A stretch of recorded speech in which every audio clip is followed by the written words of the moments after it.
Okay. Goosies. I don't have hair. Oof. You got Marcos. That's not. No, that's not. Wait. That's true. You do got me.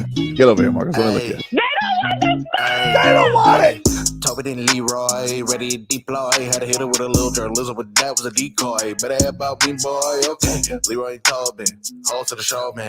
Still to the stars with the show, and till then his half moon open. Sometimes go taste like a snowman. No proof, I'm a lie about a motive. No proof, like I always wanted him. I never hated him. I never traded him. And if I did, I never ever traded him. You don't know what is a star? Like under the city, the driver's side floor. Gucci a large, so many more. 10 in the more, never a bar. Hey, 10 in the more, 2 to the pig. Nothing to you, but it's something to me. Handsome as ever and cute as can be. You can watch us on YouTube with view for free. Ay, this one time for the Twitch. This one time for the text. This one time for the phone line. Whole time wonder what they gonna do next. You know, I just wish you guys would stop the quibbling. Morning, you rascals. Tobin and Leroy here with you, 560 WQAM, back from break. At least I am. This bum Leroy decides, I want a 4-day weekend. Extra day, dude. Come on. What a diva, huh? You know, what a diva. Dude. He decided, I can't come back. I need more. Too much. Yeah, look, you guys don't know this, and I hate to put my friend out there like that, but he needed a recovery day from Ultra. Leroy loves the Molly. You know what? We accuse him now that, Little Spoon and Teaspoon are overseas. We accused him of attempting to enjoy his weekend at Ultra, and now it all makes sense. It all makes sense. He is he's humping a tree somewhere, and he is unable to join us. Maybe by the time he is done with Ultra, he'll decide he wants Odell Beckham Jr. because that dude is a wet blanket. Man, I drove around the other day and I was listening to you guys Odell Beckham show. I was like, oh, here we go. This is what this guy's always like, just ruining fun. Just want a little meeting with Odell Beckham, and he goes, I don't want him. Brr. You know, his Cleveland bias comes through. You can't trust him, Marcos. You can't trust him. It's true. I'm glad you witnessed it, dude. Well, I mean, I didn't watch it. Are you a witness if it's only auditory? Huh. It's a good point. I guess you could, technically, if you heard a murder, you could be called to the stand. Yeah, I didn't see it. Yeah. But I could still be called as a witness, I suppose. Yeah, that's fair. I apologize to you. You know what? That's really mature on your end. Really mature to work through Thank that. you. Thank you, man. -1 for Sass. I get to our headlines here, brought to you by the new Palmetto Ford Truck Super Center. Why buy a truck at a car store? Palmetto Ford. We know big screens. Look at this. Remember? I don't know if you saw this. This is my phone. Yeah, one of the many things that happened while you were gone is I've upgraded to a much better lifestyle. I'm no longer one of you one screen losers. When you text us, is it blue or green? No, it's still green for sure. All right, well, it's a waste of money. Right, well, congratulations. It's like a tablet almost. And then good, but still green. Yeah, still green. Ruiner. We know trucks. Anyway, last night it was a bounce back Sunday. For your local teams. Yeah. The Miami Heat, I mean, they put a thorough ass kicking on the Cleveland Cavaliers yesterday. I almost didn't know what to do with my hands, Marcos. I haven't recalled a Heat game that easy in a while, where I was like, all I kept thinking about during the third quarter was there's going to be some kind of a rally, right? Like that Merrill's going to hit he's going to hit 4 threes and it's going to be a 13-point game. Like I kept waiting for something to happen, and it didn't. The Heat got up 40 points after a Terry Rozier dunk. Bam Adebayo had one of the sickest plays I've seen this season, where he just reaches up, gets the ball out of the air, throws a bullet bounce pass to Jovic, and the Miami Heat just couldn't be stopped yesterday. So they put it on the Cavaliers. We'll get more into it. The Panthers yesterday, they had a big bounce back win. Panthers it's been a little bit of a struggle to find some wins, especially in regulation for the Cats. But yesterday they go into Philadelphia after a tough scrap with the New York Knicks. Cats were no longer atop the standings, Marcos. This President's Trophy that nobody wanted anyway. Yeah, didn't need that. Stupid. Yeah, nobody wanted it anyway. But yesterday, the Cats, they get a win over the Philadelphia Flyers. And the big news out of this one, Rhino, 50 burger. He did it, 50 man. goals Did on it. the season for Rhino. So congratulations to Sam Reinhart. It has been an unbelievable year. This man is just been sitting in the right place at the right time, and he has just been banging away goal after goal after goal. And the Panthers get an important one yesterday where they were floundering a little bit, and they finally get themselves back in the win column after. I mean, like, losing to the Rangers really hurt me. I mean, I hate that team. Yeah. I hate all things New York. And to see the Cats, look like they had it all squared away, yeah, it dug at me. They lost in a shootout, so it's not like a true loss because like shootouts are stupid. But either way, still annoying. They went home happy. I went home frustrated. And by home, I mean I turned off my television. Yeah, it hurts just as much, though. Yeah, it did. It did. It was very annoying. Very, very annoying. Did that hurt more, or did your hour and 45-minute drive home, did that hurt more? I really don't understand, I don't understand how the Miami Heat, I'll never understand this. And, I don't want to be mad at anybody. I just want to understand something, okay? First of all, I saw the greatest point ever by Riz McGiz on Twitter, where he goes, how can we have an active campaign by Miami to get rid of spring break? And then in the midst of that, we still have something called Ultra, where people are humping trees and dancing in raves in the middle of the streets because it's too rainy for the park to have these mud baths that these hippies, these rave hippies, are out there just completely slopping away in. It was such a solid point. I don't understand it. But the other thing that I don't understand is the Miami Heat for years have scoffed at the idea of doing an NBA All-Star game because of the damn boat. It doesn't line up. We're never having an All-Star game. It's never going to happen. How do we line that up every year? We used to do this every year with the Carnival. I'm a Carnival buck. Used to be a Carnival road trip every single year, Marcos, where the Miami Heat always went out on the West Coast because for 2 weeks, the Kaseya Center was home to some elephants, okay? Yep. They knew that every single year. Why, in the grace of God, why do we continue every year? It's not like this is it every year. Why? Oh, why do we have Heat games the same weekend as Ultra? I don't understand it. I don't get it. We seemingly have everything else worked out to a T. I know these people. These are some of the best arena ops people in the world with how they play these things out. Someone has to explain to me, how does Ultra keep sneaking by? I know they had that little deviation off to the island one year where they were like, it was like Fire Fest. That did not. Someone's got to explain this to me. But the weird thing about it, Marcos, is I get to the game yet on Friday against the Pels. Okay, we'll get to that because that was a night. Wow. But I get to the game against the Pels, and I got there early, dude. I got there. I left my house probably 3:30, maybe even earlier. No, I think I left my house at 3, and I got down to the arena by like 4:40. And most of the traffic, of course, was trying to get off 95 and just maneuvering around these traffics because they detoured people on Biscayne Boulevard. As soon as you got to the arena, they started veering people off. But I'm noticing that Biscayne Boulevard or Bayside's parking garage is not being deviated. You could still go there. So I'm like, do I need like a pre-pass here? Because you can buy the Heat media pass. I was like, well, are they like just nobody's going in there? What's the deal? So I was lulled into a sense of security where I'm like, oh, all right. I made my move, got into the Bayside garage. Seemed all normal. I parked one floor up than I normally do, but it wasn't outrageous. I thought that, for sure it was going to be like overtaken by people. Didn't even have to pay an outrageous price. Normal rates. I found that very surprising. I thought for sure people were going to be price gouging. But dude,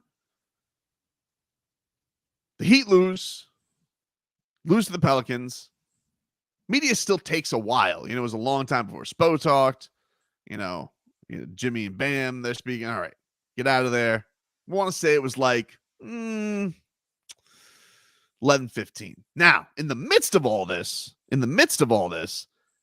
there is a torrential storm, Marcos, that hits our community. That these things that are hitting us now, these little like mini hurricane sparring sessions that South Florida is going through, where we're just getting like little tornadoes, crazy wind, the most hellacious rain you've ever seen. I don't know what the hell's going on, but I'm like looking on Twitter and it says somewhere in like the third quarter, Ultra temporarily is postponed. I don't know what that means. Does that mean that they're allowed to come back? The hippies are allowed to come back? Does it mean that everything has to go set? I didn't know at the time what that meant. But anyway, I get out. It's still raining. Some people are sticking into the building. I'm like, look, I got to drive up to Mother Bleeping Palm Beach County. I got to go. So I brave the weather. All right. I go through the rain to get to my car. Get out of the parking garage. Okay. Not too bad. But then once I got out of the garage, there was nowhere to go. Nowhere to go, Marcos. There was nowhere to go. There was nowhere to go. Every intersection was blocked off. I got stuck behind an Orlando EDM, like one of those Tootsie's trucks that will advertise the boobs. Yep. It was like that, except for techno music. And the thing, of course, if you wanted to know, well, does the thing just have a sign, Tobin? No, Yeah. Of course it played. The whole time. Okay. So you went to Ultra, essentially. I essentially went to Ultra in my car. I was stuck behind this thing. Marcos, I was stuck. I made it from the Bayside garage to the Arch Center. Took me, and if you guys don't know how little that is, less than a mile for sure. Less than a mile, maybe 3 football fields. Maybe. Maybe. I don't, it was maybe 2. It like right past the Frost Museum. And I'm just stuck at that little, that little underpass, because everybody just kept trying to go off the thing, and they wouldn't. Red light, green light, 1, 2, 3. They didn't care. All rules had gone away. The cops, we were away from police escorts because I couldn't get on over. I'm like, should I go down that way? I'm like, that's going to take forever. So I'm going to go as far north on Biscayne as possible. They have not cut it off at this point. They've stopped closing it. Right. I was like, basically that was my plan. Yeah. But the problem was everybody just kept trying to turn through Biscayne and just cut through. And meanwhile, I'm just stuck behind the Orlando EDM concert at touch my body. Oh, wow. It was very sensual. I see. I don't understand. How do we have this damn concert every year? And dude, so I get home. I left at 11:20. I remember texting my wife. I'm like, hey, leaving the arena 11:20. And I got home 1:08, I think is when I got home. Jesus. It was brutal. And I mean, part of that had to do with the traffic. Then you had to go really slow on the side streets because the rain was crazy, and I'm not trying to get my car to get stalled out. It would, but how do we keep doing this every year where this Ultra comes down here? You can't trust these rave hippies, okay? Because, dude, did you see the videos of the people rolling around in the mud? Yeah, they no longer need trees to hump. They're now humping the air. They're just humping Mother Earth. They're just humping Mother Earth. And, and I saw the craziest video was, okay, they kick everybody out of the parking lot. And so these rave hippies just decide to go in the middle of the street, and they just decide to hold Ultra in the road. And that's what happens when you have a stupid car that's going, touch my body. What song is this? I don't know, dude. I was stuck behind that. I was like, oh my God, this is hell. Why does this happen? How does Ultra and the Heat, how are they never on the same page?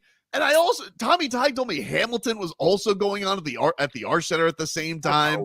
Doing? Was this the busiest week?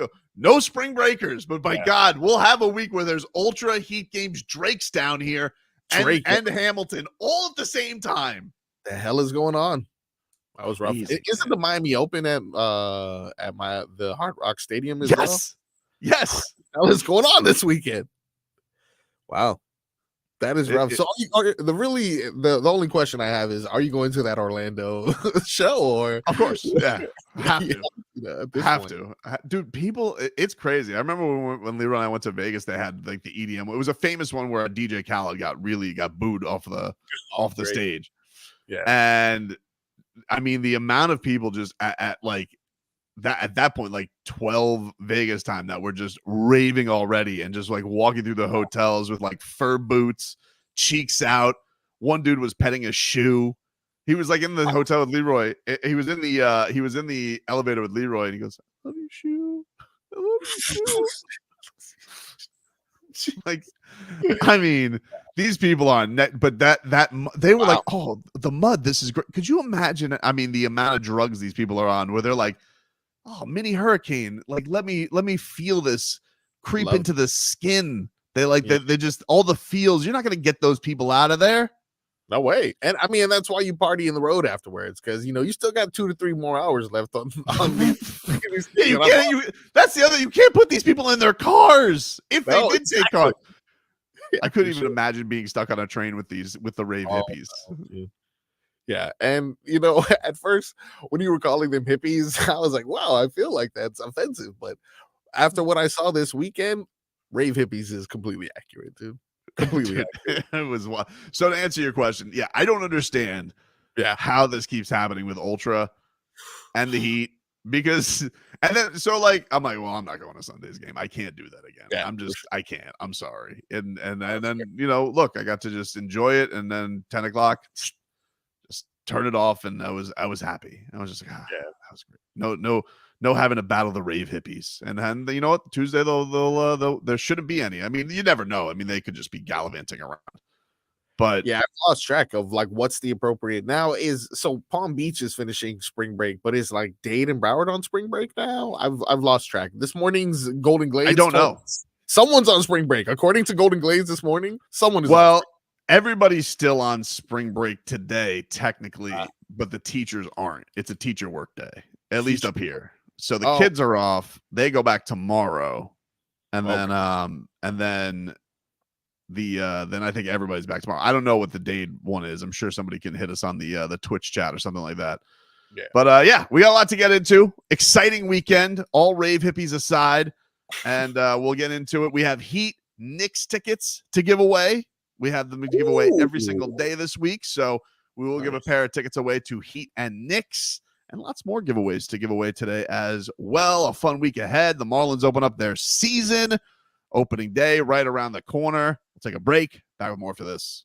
WQAM broadcasting live from the Ed Moore Sawgrass Auto Mall Studios. Shop massive savings on a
Welcome back.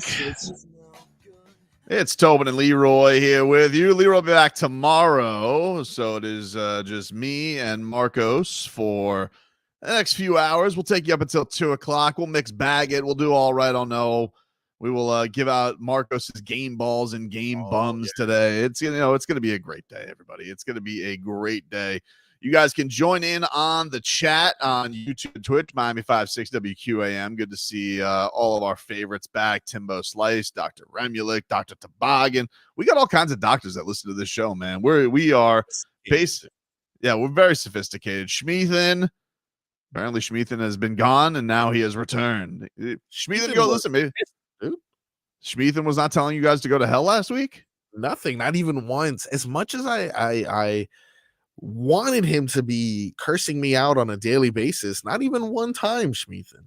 Man, Dade South, who of course I sent yesterday a Wild Heat Coyote gif after the Heat beat the Cavaliers. They're back, baby. We are back. Jimmy Butler, 9 free throws in 9 seconds. We are so back yesterday after that performance. Haywood Highsmith, X factor for this team the entire time. He was amazing yesterday. You know what he has? Active hands. He does. Those hands are active, dude. I mean, like, you really, like, if you wanted somebody to pat someone down and say, like, hey, you got something here? That's Haywood Highsmith. You're not getting through that kind of security. All right. That's not happening. That's not happening. He is absolutely fantastic. The Heat were fantastic yesterday, which made up for that stink job that was on Friday that I witnessed against the Pelicans. The Pelicans took that one very, very seriously, apparently.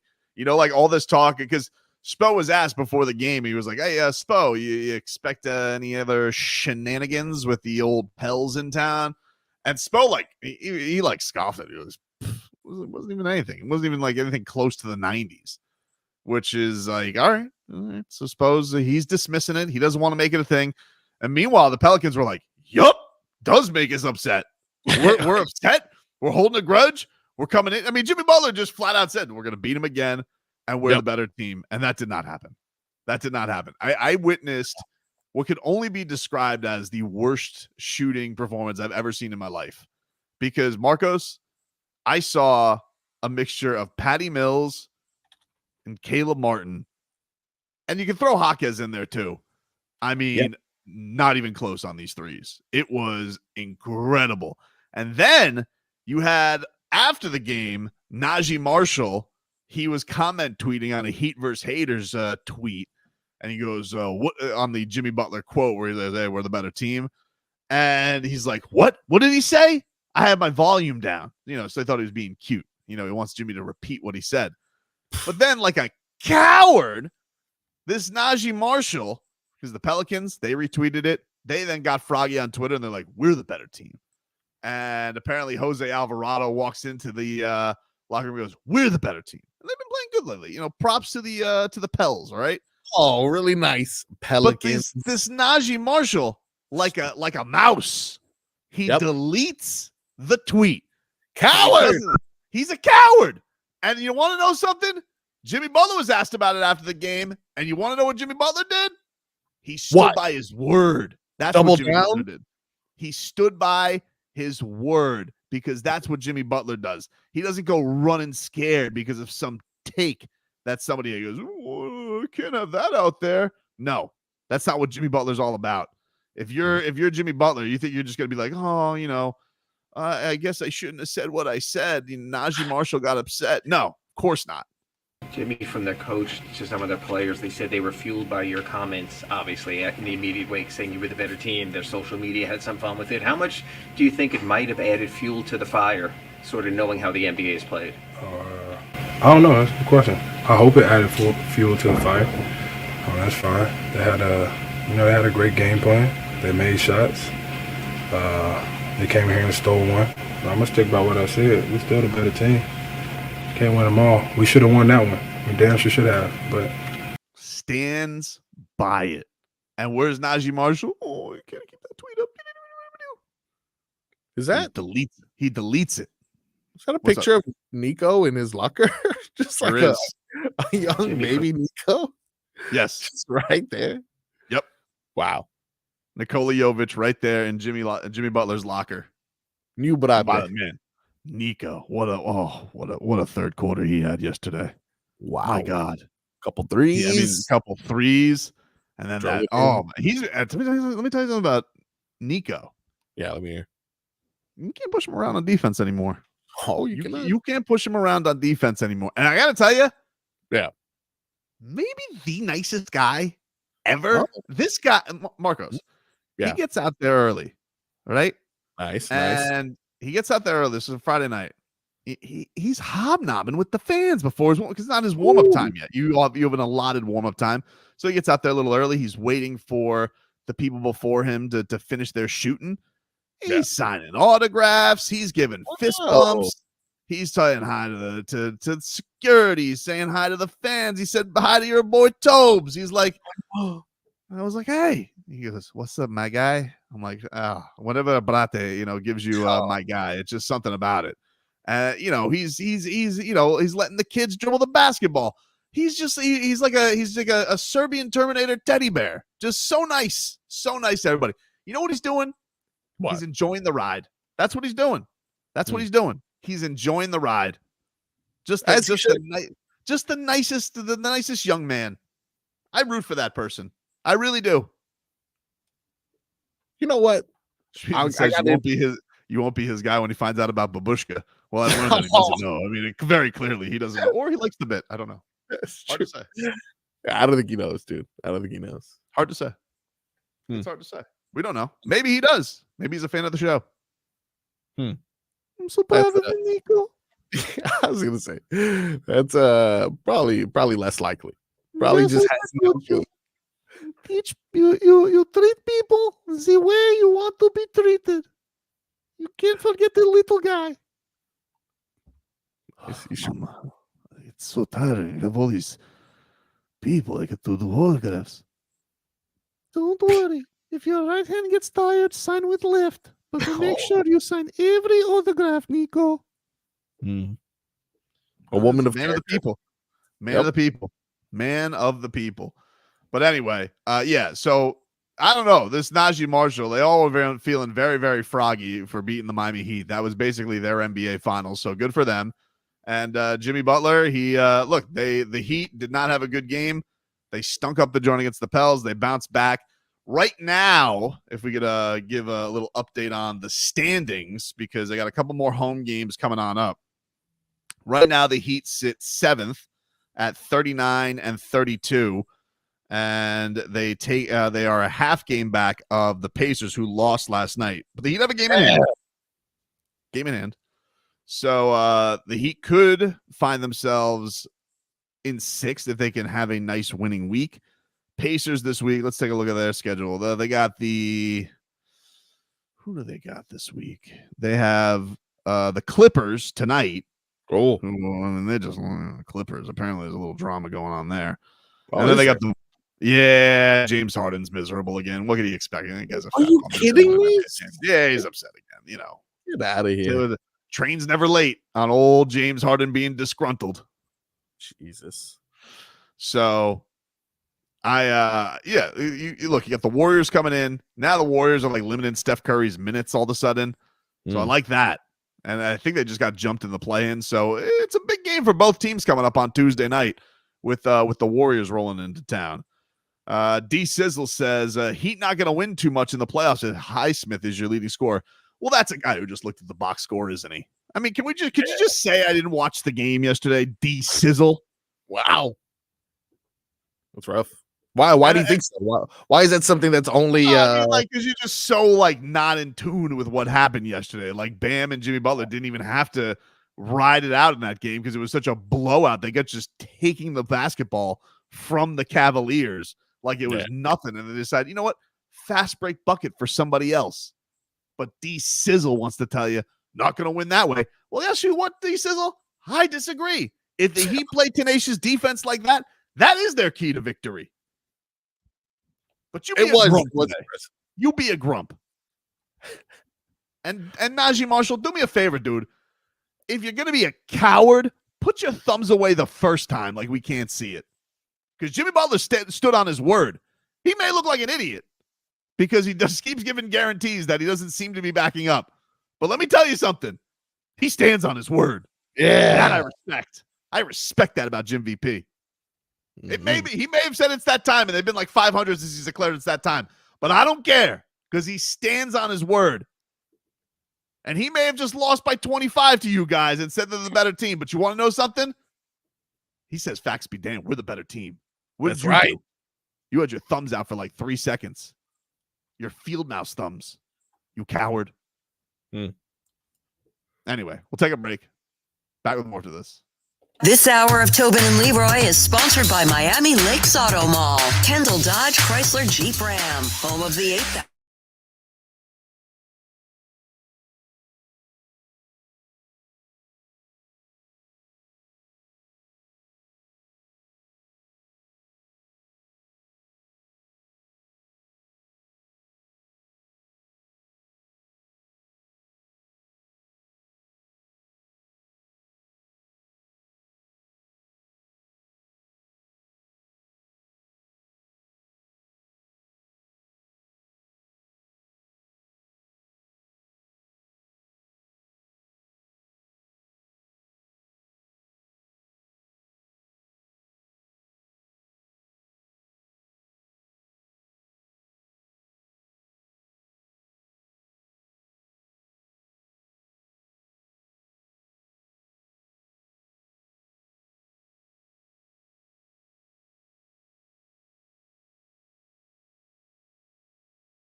Boom, boom, boom. Gotta get that. Boom, boom, boom. Gotta get that. Boom, boom, boom. All right, welcome back, you rascals. Tobin and Leroy here with you.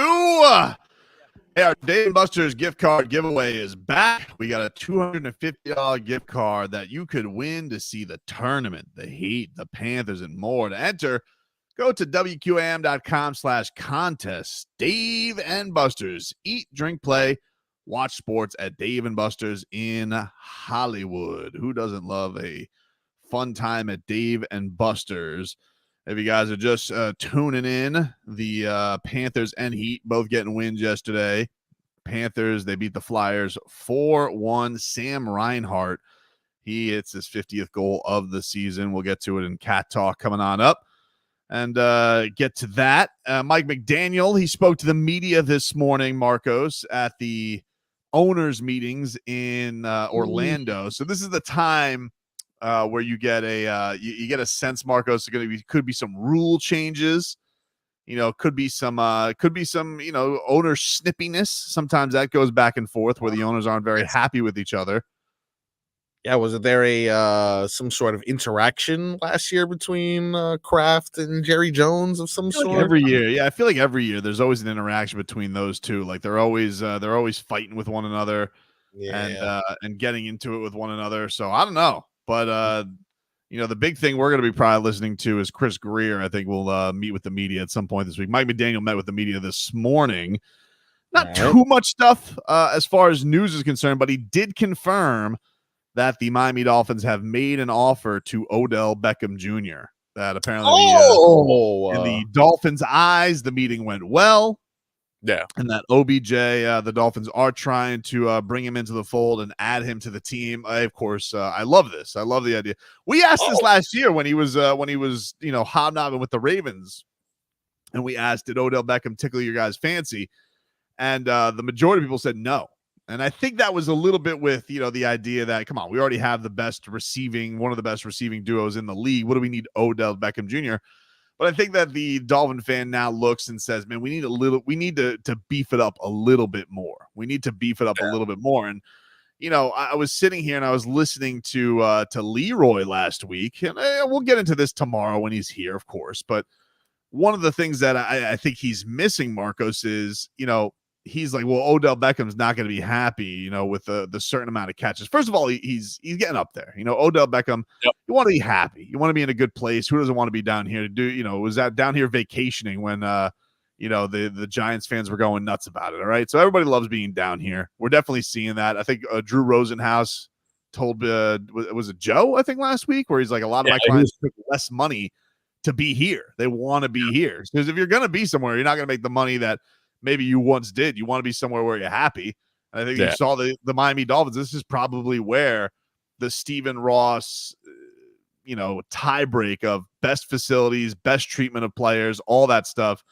That's where that stuff comes in. You want to be somewhere where it's comfortable to play, where you want to enjoy your place of going to work. And the Dolphins aren't bums. So I think that you can look to yourself and say, we could do some things there. So why not? Why not make it happen? Shaq Barrett last week, he told our boy Gelby, he's like, I thought it was going to be Jets. And then all of a sudden I realized my quarterback is an idiot. And he's an ayahuasca. That wasn't the quote exactly, but it was something like that. Oh, okay. And so he realized, I should go to Miami because their quarterback doesn't do ayahuasca and run for vice president. So it is an interesting thing that the Dolphins have this flirtation going on with Odell. The big question, of course, is how much money are they going to be willing to pay him? And look, I'm not suggesting the Dolphins should break the bank on Odell Beckham Jr. But on the cheapskies, what's a good price for you though? What's a good price point? I don't know. I'm not good at this stuff. I don't know. Because last year he made $15 million, and I thought completely overpaid. Yeah, it's completely overpaid. It's way too much. And then you think about that coming off of, an injury, helping a team win a Super Bowl. All right. Odell Beckham Jr. is obviously going to get a big case, but you see that he's, not what he once was, but you're also very much adding him as the complementary piece, but also, with a lot of credentials, obviously. The guy has done a lot in his career and can be very dangerous. I don't worry about him being a headache because I just don't see that being the case down here. We haven't really had that in the Mike McDaniel era as of that you can really recall, where guys are sitting here and they're being actively disgruntled. So yeah, I love it. I love the idea that the Dolphins are trying to beef things up, but I'm not throwing 15 million at them. I don't even know if I'm throwing 10 million at them. No, and we shouldn't, based off of what Cedric Wilson, who is essentially the person we're replacing with, this signing. Cedric Wilson, I know he was signed, right before the Tyreek thing, so it's not like he was signed to be a third receiver, which I think is fugazi. Of course, they had those conversations before signing him. You don't know that. Well, okay, whatever. I can't speculate. So therefore, look, based off of that salary and based off what you said, he does have credentials.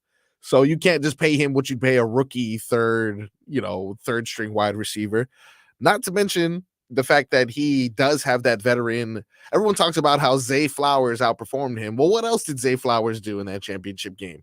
Get a penalty because he was fighting with the cornerback. Fumble a ball because, sometimes those moments get too big. The moment will never get too big for OBJ. So I'll give him $7 million. That's what I was saying. And Leroy wanted to kill $7 million. That's all I wanted to give him. But like just a flat out $7 million, or he's got to earn $7 million. Like he could be up to $7 million.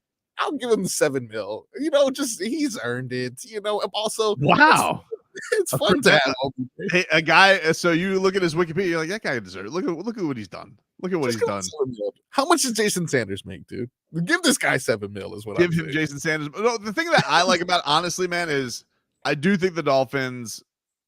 And I don't know what this was last year. I just felt like they became more so than even in his first year. They just became too Tyreek Hill centric. And I was all for the chase to 2K, and that was cool. But I do think the Dolphins have to be wary of, we got to keep Tyreek Hill fresh in this last quarter of the season. It's important. I mean, he very clearly broke down by the end because he took a lot of hits. They were delivering him the football a ton. And I just think that they have to be more conscious of, these games where we go and we smoke teams. All right, maybe we don't go to Tyreek Hill 9 times in that game. Maybe we have an Odell Beckham mix in there. When you're battling these tight spaces in the end zone, maybe we don't have him, run the fade route, which never works, except for that one time against the Chargers where it worked. So I just think diversifying the portfolio of the Dolphins is something that's got to be a big focus for them. And that's why you bring in a Jonnu Smith.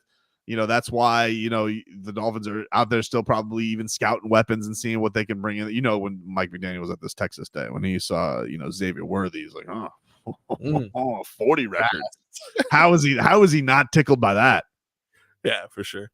Now, look, another thing you mentioned, he can be more of an off the field problem than, some we've experienced already. What is he going to do? Slap a Marino? No one's going to top Tyreek Hill as far as like off the field drama. There's no shot in hell, and he's not going to say crazier things than Tyreek Hill is going to say.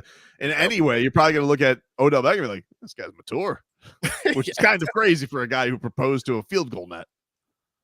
Very true. And he's dating a Kardashian now, so she's always at the Inter Miami games. She wants to be in Miami too. I thought they broke up. I thought that they broke up. I thought that was the word this week, that they're not together anymore. Those crazy kids, I thought they were going to make it. I didn't. No one did. I actually didn't even know they were dating until I saw the headline that they broke up. Damn. They were together for like a year. Wasn't Kardashian with Reggie Bush when she was when he was on the Dolphins, and he had his best seasons with the Dolphins? That's true. Was she with him still? I don't remember. I don't remember if she was still around or not. I'm not positive. That may be the Chris Humphries era. We need to go through our timeline of Kim Kardashian's. We really don't. No, I think we do. I think it's Mike McDaniel also had some interesting things to say today about Tua, and of course, you remember there's this whole thing about the idea that the Dolphins were maybe heading into a reset. Well, he had some strong thoughts on that as well. We'll get into more things from the Miami Dolphins head coach as he spoke at the owners' meetings earlier today in Orlando. Take a break. Our Tua is next. Listen to WQAM for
It's our Tua. It's our Tua. It's our Tua. Tua, Tua, Tua. Tonga Vailoa. Not Tua Tagovailoa. A for effort. Dolphins quarterback. Tua. It's our Tua. It's our Tua. Tua. Tua, Tua, Tua. Tua, Tua, Tua. Can go to hell. Tua Tonga Vailoa. Dolphins quarterback. Daddy loves you guys. Our Tua with Tobin and Leroy. Check the history of food. Our Tua the program, ladies and gentlemen. Tobin and Leroy here with you. 560 WQAM.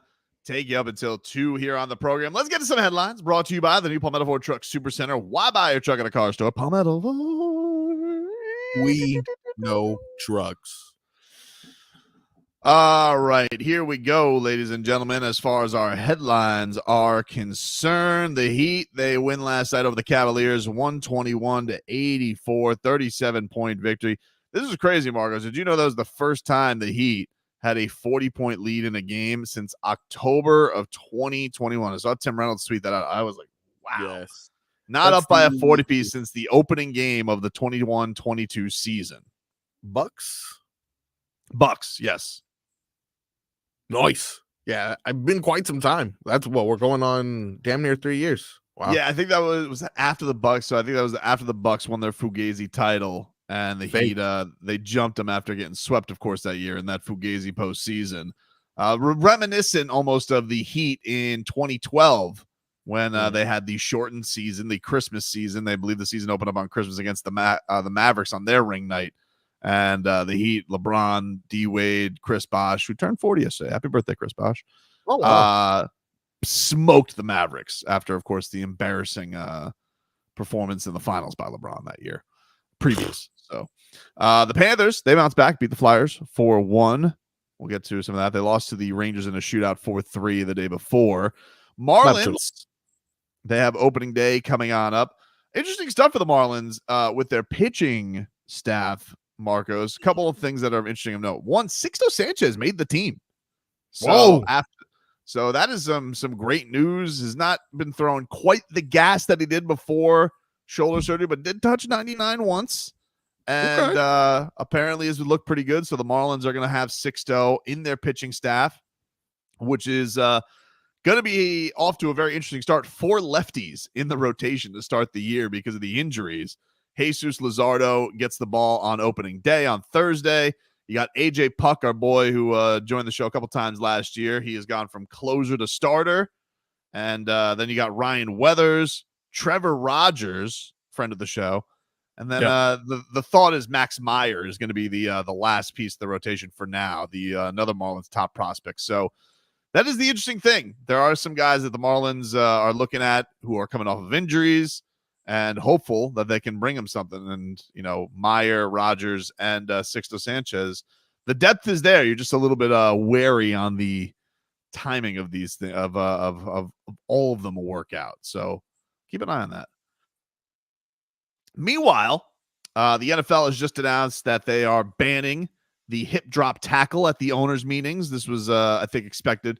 That is grab somebody by the hip, kind of throw them down, Marcos. That was, I believe, both a pair of Tua's concussions happened on plays. I don't know if that's, if there's some nuance between but like Tua's, remember a couple of his were grabbed by the waist and thrown down. Like those were the one against the Bengals, the really scary one where he got stretched off the field. And then the Packers one where we all didn't know that he was concussed until after the game where I claimed that he ruined Christmas, and I feel bad about it.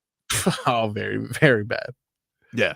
I'm looking at it now to see more or less like how a defender could there's already so many rules that are You like you can't. can only hit this kind of way. How do you even like avoid this? Even I'm attempting. I don't know. Especially the thing that's gonna be interesting is chasing guys down. Like I don't know how you're supposed to do it. It's a very very big challenge for defenses, but it's an offensive league. They want their quarterback safe. They want their star players safe, and they will take every means of defense being taken out of the game, and will be furious when a guy does what like a Jalen Phillips does to Justin Herbert and gets a roughing the passer call or any of that stuff where you can't put your body weight down. You cannot lean with the head. You have to make sure that a quarterback is not deking you when it comes to sliding. It's a tough ask. I don't wish it on defenses anywhere with what they have to do and how they have to focus on these types of things.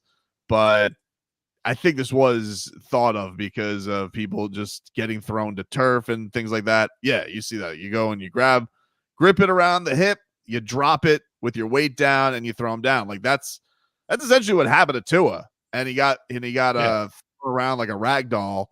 And that's one of the reasons why he had to go and learn how to do the jiu-jitsu stuff. But man, sometimes you have a 300-pounder that can do that to you. It is a scary.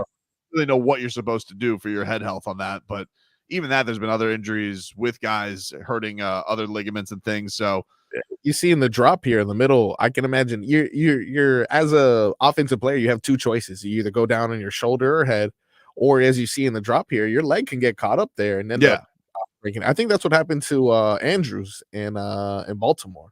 Yep. So I guess and so there. Look, it's I know there's going to be a bunch of people who are going to be pissed about this because this is you're feeling like the game's getting even softer. It is. I don't know what to tell you. Like that is like if you haven't. Is it okay though? Is it like okay? Like, I mean, I understand as a defender, that's probably like this is ruining the sport, but I'm okay with seeing more healthy players. I am too, but I think it sucks in some of these things where it's like. At what point does it become flag football? Like at one point, when do we just get to the point where you can't do, they're trying to get rid of kickoffs. They're going to get rid of kickoff, like all these types of things that they're implementing into the game. But that's, we want to see bombs, baby. I don't know what to tell you. Look at this. This scares me. This scares me right here. Look at my player potentially being injured by that Titan. Yep. Scary. Yeah, that is. So rough. Be ready for that, everybody. That was just revealed from the owners' meetings. Also from the owners' meetings today. And Cat Lord says that Tua was suplexed. It was a brutal one. It was I just watched it. No, I mean they were very, very scary. And he was called. It was interesting. They were called for roughing earlier. They were called for roughing earlier in the game too, and not on that one. But anyway, Mike McDaniel. He said on Odell Beckham, quote, "Things went great with him. We did make an offer, and business takes time, especially with players such as Odell, who's had a phenomenal career, still really good at football, and he has options. So I think those conversations will be ongoing. We'll see where they go." He said, "I don't live in a world of crystal balling, and I do stay in my lane as coach.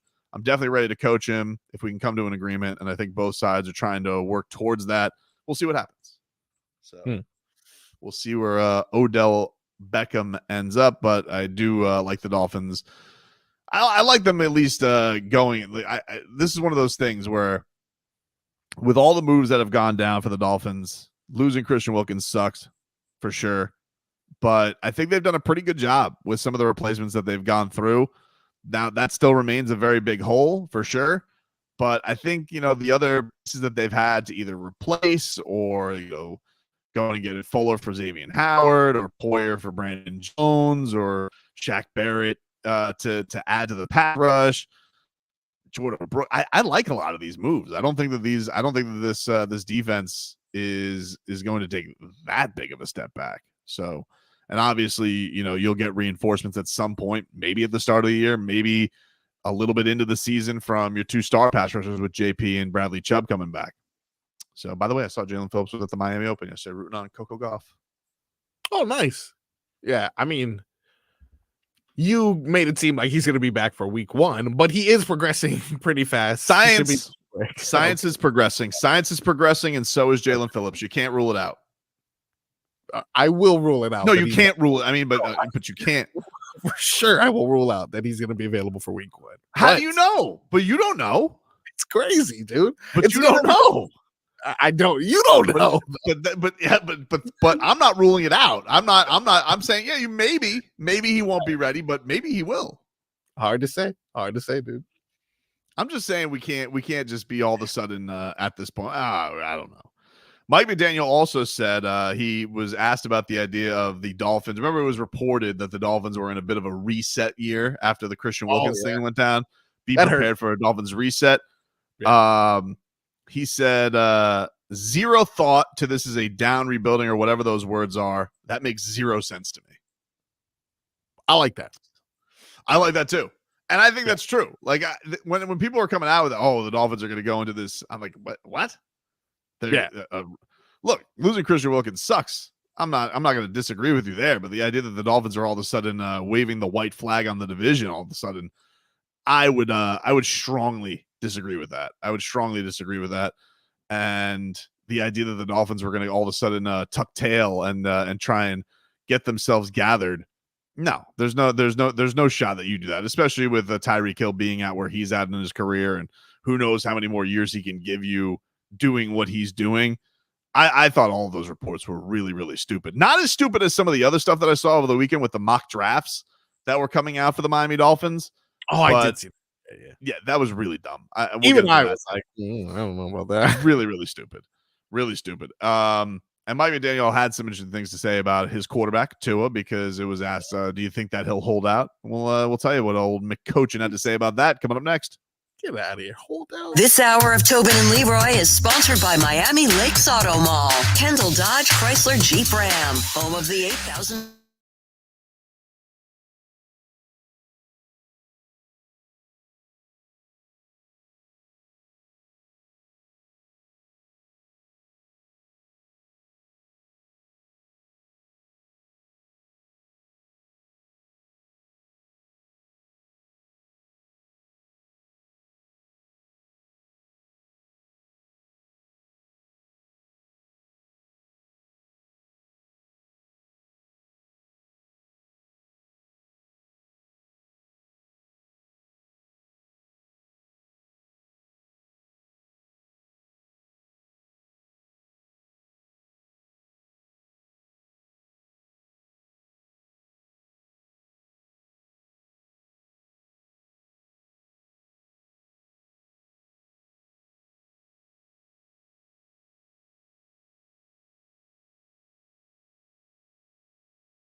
AMX.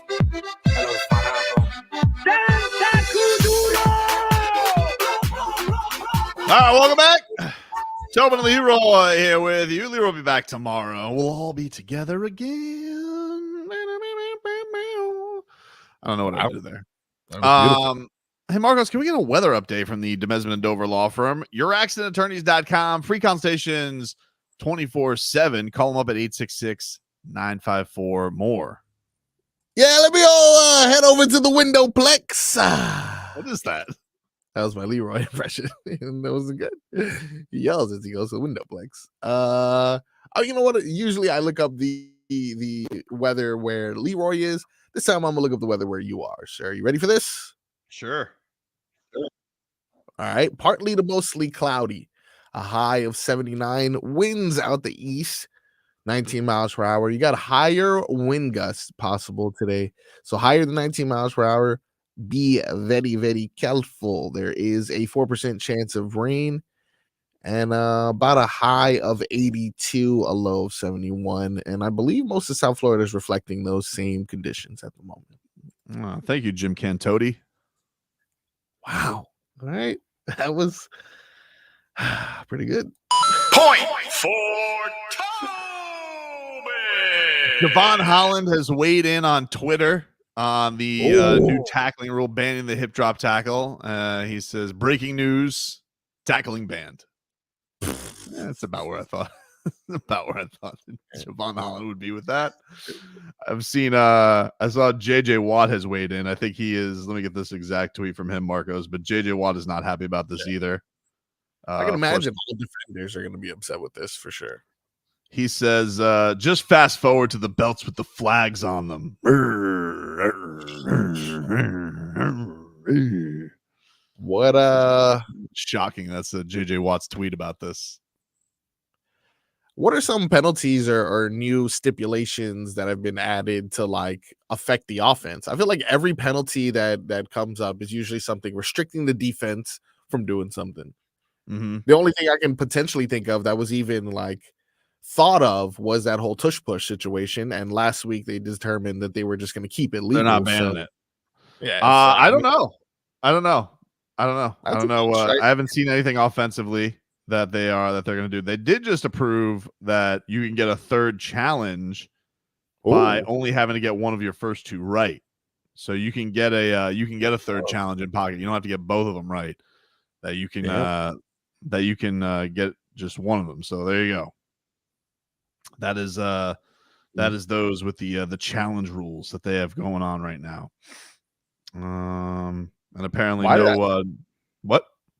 I didn't even know that you can get, like, it makes sense if you get it right. You should. I guess I'm used to the NBA where they were like, before, prior to them changing the rules, you would get it right and still lose it.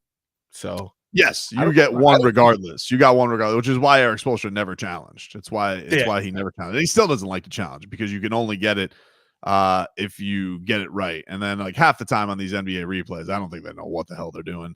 There was one yesterday where, and they went to commercial on it, but apparently Terry Rozier got fouled at the end of the third quarter because Terry Rozier was going for a streak. He was going for 3 straight quarter buzzer beaters. Yeah, the first and second quarter hit the buzzer, and then he goes for the 3, and he's fouled very clearly. And so I think the way it went was no call. Then the refs reviewed it. They called. Then the Cavs challenged it, and they overturned their own call that they reviewed to no call. So like, who do you I don't know. Now I will just say I don't know what the Cavs were doing. Like maybe hey, we're only down 45. Let's see if this sparks something. But JB Bickerstaff was probably just bored. He's just like, you know what? I need a win here. I need something. I need something to go on here. So there you go. Meanwhile, there was some more comments. Been going over some of the comments from Mike McDaniel today as he spoke at the owners' meetings which are going on right now. So you're going to see a lot of rules changes, headlines coming out. The big news today, they've banned the hip drop tackle, which hurt Mark Andrews this year, has hurt certain players. The NFL Players Association, by the way, they did vote. They did not want this. They wanted this tackle to still be in play and still be allowed, and that's why you're getting the likes of Javon Holland coming out here and saying like, "Hey, what am I supposed to do here?" Yeah, which is understandable. What am I supposed to do? Honestly, especially when someone's bigger. I see Derrick Henry there. What do you expect me to do? I'm hanging on for dear life. I don't know. I'm not trying to hurt the guy. I don't know. You can't lead with your head. You can't hit him high. You can't hit him low. I don't know. Hit him side. It's a violent sport. I get that argument too. It's one of these things where you're trying all these things to make it safe, and then maybe something's going to end up being even more dangerous. Like you could get more head hits from this just because guys aren't going to go low. But then some players are like, well, I prefer head hits to ligament hits because I don't want my knee. I don't want to be out for the year. I'd rather be out for a couple of weeks with the concussion. Look, they're throwing things out there. Maybe this is one of those where they're like, they'll do it for a year and they'll bring it back. Who knows? But, we saw this with the, not necessarily for an injury standpoint, we saw this with the pass interference. They tried a year where they made pass interference reviewable. It was a disaster. They got rid of it. So maybe that's the case of what they'll do here. But obviously, Javon and other defenders who are big hitters like him, they're going to be pretty pissed about it because it's even tough to call somebody like Javon Holland a big hitter because, like, who are the big hitters in the league these days? You don't really know them. You're not allowed to. You're not allowed to do that anymore. Which I think disappoints somebody like Javon and the impact that he's trying to make on the game. So it'll lead to more broken hands. Just because more people are going to be like, the only thing I can do is punch out a ball. So you're going to try to punch out a ball, and you're going to hit someone's face mask. And, I do like NFTF, though. I like NFTF. Like, I like it's an exciting play. So if you're going to tell me that's going to lead to more of that, I think I'm happy about that. No one's going to break their hand. I've never even heard of that. What are you talking about? I don't know. Crazy things. You're just making things up. Making injuries up willy-nilly. You're fumble greedy. That's what it is. I'm not fumble greedy. I like fumble. Who doesn't like dude? Is there anything more fun as a fan than being in your living room and just shouting ball? Isn't that the best though? It's the best, dude. It's my favorite thing. Like we all like, and I'm shouting it to no one. I'll just hear like my son from the other room be like, okay, like, yeah, I'm okay. Ball. It's so exciting. Yeah, actually, now that I think about it, a fumble is the most exciting thing in football for sure. What if there were just certain players that just had flags on them, but not all players? Like, what if just receivers had the flags on them, but running backs you could still tackle? Like something. What about a hybrid of something? Would that be exciting for people? Let me tell you something. Flag football, still fun. Still fun, yeah. It is fun. I guess that makes sense. I mean, I feel like obviously we'd be for that, seeing as we have the fastest wide receivers to ever play the game. Yeah. But I can understand where other people may be like, no. You know what I want to let's ban cornerbacks getting able to maul our tiny receivers. Let's ban that. I don't like no that. more jamming. Jamming is bad. Jamming is for we need to do a study on banning jamming. Let's ban the jam, dude. Ban the jam. Hashtag ban the ban jam. the jam. I hate that, dude. Yeah, I feel like certain music programs in schools think that we're talking about them. No, we're not. This is completely different. We're banning jamming in football. Ban the jam. Hashtag we're starting it here. Mike McDaniel was asked about Tua's contract talks, and is saying that quote, with intentionality, I try and keep myself as head of coaching. He thinks he's so cute. Why does he contracts and contract negotiations? Those things take time. I do expect Tua to be at OTAs only because, my working relationship with Tua. And for 2 years, I've watched Tua gain unbelievable residuals towards the season in that process. It's part of the reason Tua is who he is, because he's always learning, never staying the same, and always working on his craft. And I know, the one thing that he likes to do now in his life besides being a kick-ass dad, is play football with his teammates. So that's what I expect. I don't put too much thought beyond that. So I would agree. I'm going to tell you something right now. I would be stunned if Tua skipped voluntary workouts. Yeah. First of all, you're not getting hit. I mean, like, if you want to talk about the dumbest position to hold out on, it's quarterback. You're not doing it. You can't get touched. They'll kill you. You get touched. I mean, like, you want to, see a coach get furious, like touch somebody in a red jersey during even training camp. I would find it crazy that Tua would hold out on Mike McDaniel. No way. There's no shot that that's going to happen. Yeah, which is why you shouldn't pay him. What? Which is why you don't pay him. What do you mean? We know the game, dude. Good guys finish last. If you're not holding out, if you're not causing a rifty rift, you're not going to get paid. Therefore, I mean, he's not going to come on. Do a season. So hold on. So you're claiming that the Dolphins can bully Tua because he's not going to do anything on him because they got the jump on him as far as feelings are concerned? You got me right, buddy. That's exactly what I'm saying. There's, he's too nice. He loves playing football. He loves McDaniel. He's going to show up anyway, dude. We got you. Just keep hitting him with the "we got you." So like they're gonna hold like the Odyssey points, like they just keep like so they'll hit him with some Dolphins bucks. Yeah, exactly. A couple Dolphins bucks, maybe some, Christmas in July. They'll do that just to be like, hey, let's we can do a gift exchange. Christmas in July. It's perfect. Easy. It's for me, I would just be surprised, like you said, because of his relationship with the coach, though. Like if you told me, Javon Holland were to hold out or what, I'd be like, all right, I could kind of see it. But Tua, I don't know. I would be pretty shocked just because he is got that leadership position with the team. I just think it's kind of a gnarly look. He's not that much, he's still looked at as, people are wondering about him. I don't think he's going to hang the coach out to dry like that. I would be stunned if he did something like that. But if he did, like Tua making a stink would be an interesting one. Like that would be a different character that we have not seen, just disgruntled Tua. Because even when the team was actively like thinking about trading him back when Brian Flores was the coach, I mean, like this guy showed up to the podium, he was sad, but he wasn't disgruntled. He wasn't sitting there pouting. He was just like, I don't not feel wanted. He was trying, bucking it up and answering the questions. It's honestly why I gained a ton of respect for Tua, because he was actively trying to get sabotaged by his head coach. They weren't answering any questions. They were being chickens about it. And he stood up there every single week answering questions about whether the team wanted him, whether he has belief in himself. Does he think he's any good anymore? And so I root for that guy. It's tough for me not it's tough for me not to shake that stuff. And as Patrick says, Penix at 21 if he's available. This was thrown out this week by Joel Klott from, is that how I say his last name? Klott? I believe so. Okay. This dude is full of clot because he's clot chasing. This was a ridiculous take by this dumb. Yeah. Do you understand all the needs this Dolphins team could do at 21? Like Jim Harbaugh was making this point this week because he has Justin Herbert. He's happy with his quarterback as Chargers quarterback, who has a worse record than Tua, by the way. All Chargers quarterbacks, all Chargers fans seem to be happy with their quarterback. Even that plant they had on Sunday Night Football that one week, that lady. The Dolphins, if you want to go late pick, a little project, okay, fine.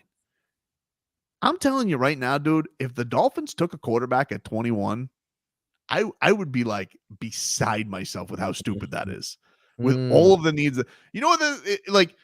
and you can sit here and you could throw Jordan Love in my face. You could be like, well, I mean, the same thing happened with Jordan Love. Yeah, but you want to know what it also did? It pissed off Aaron Rodgers, and then he became a Jet eventually.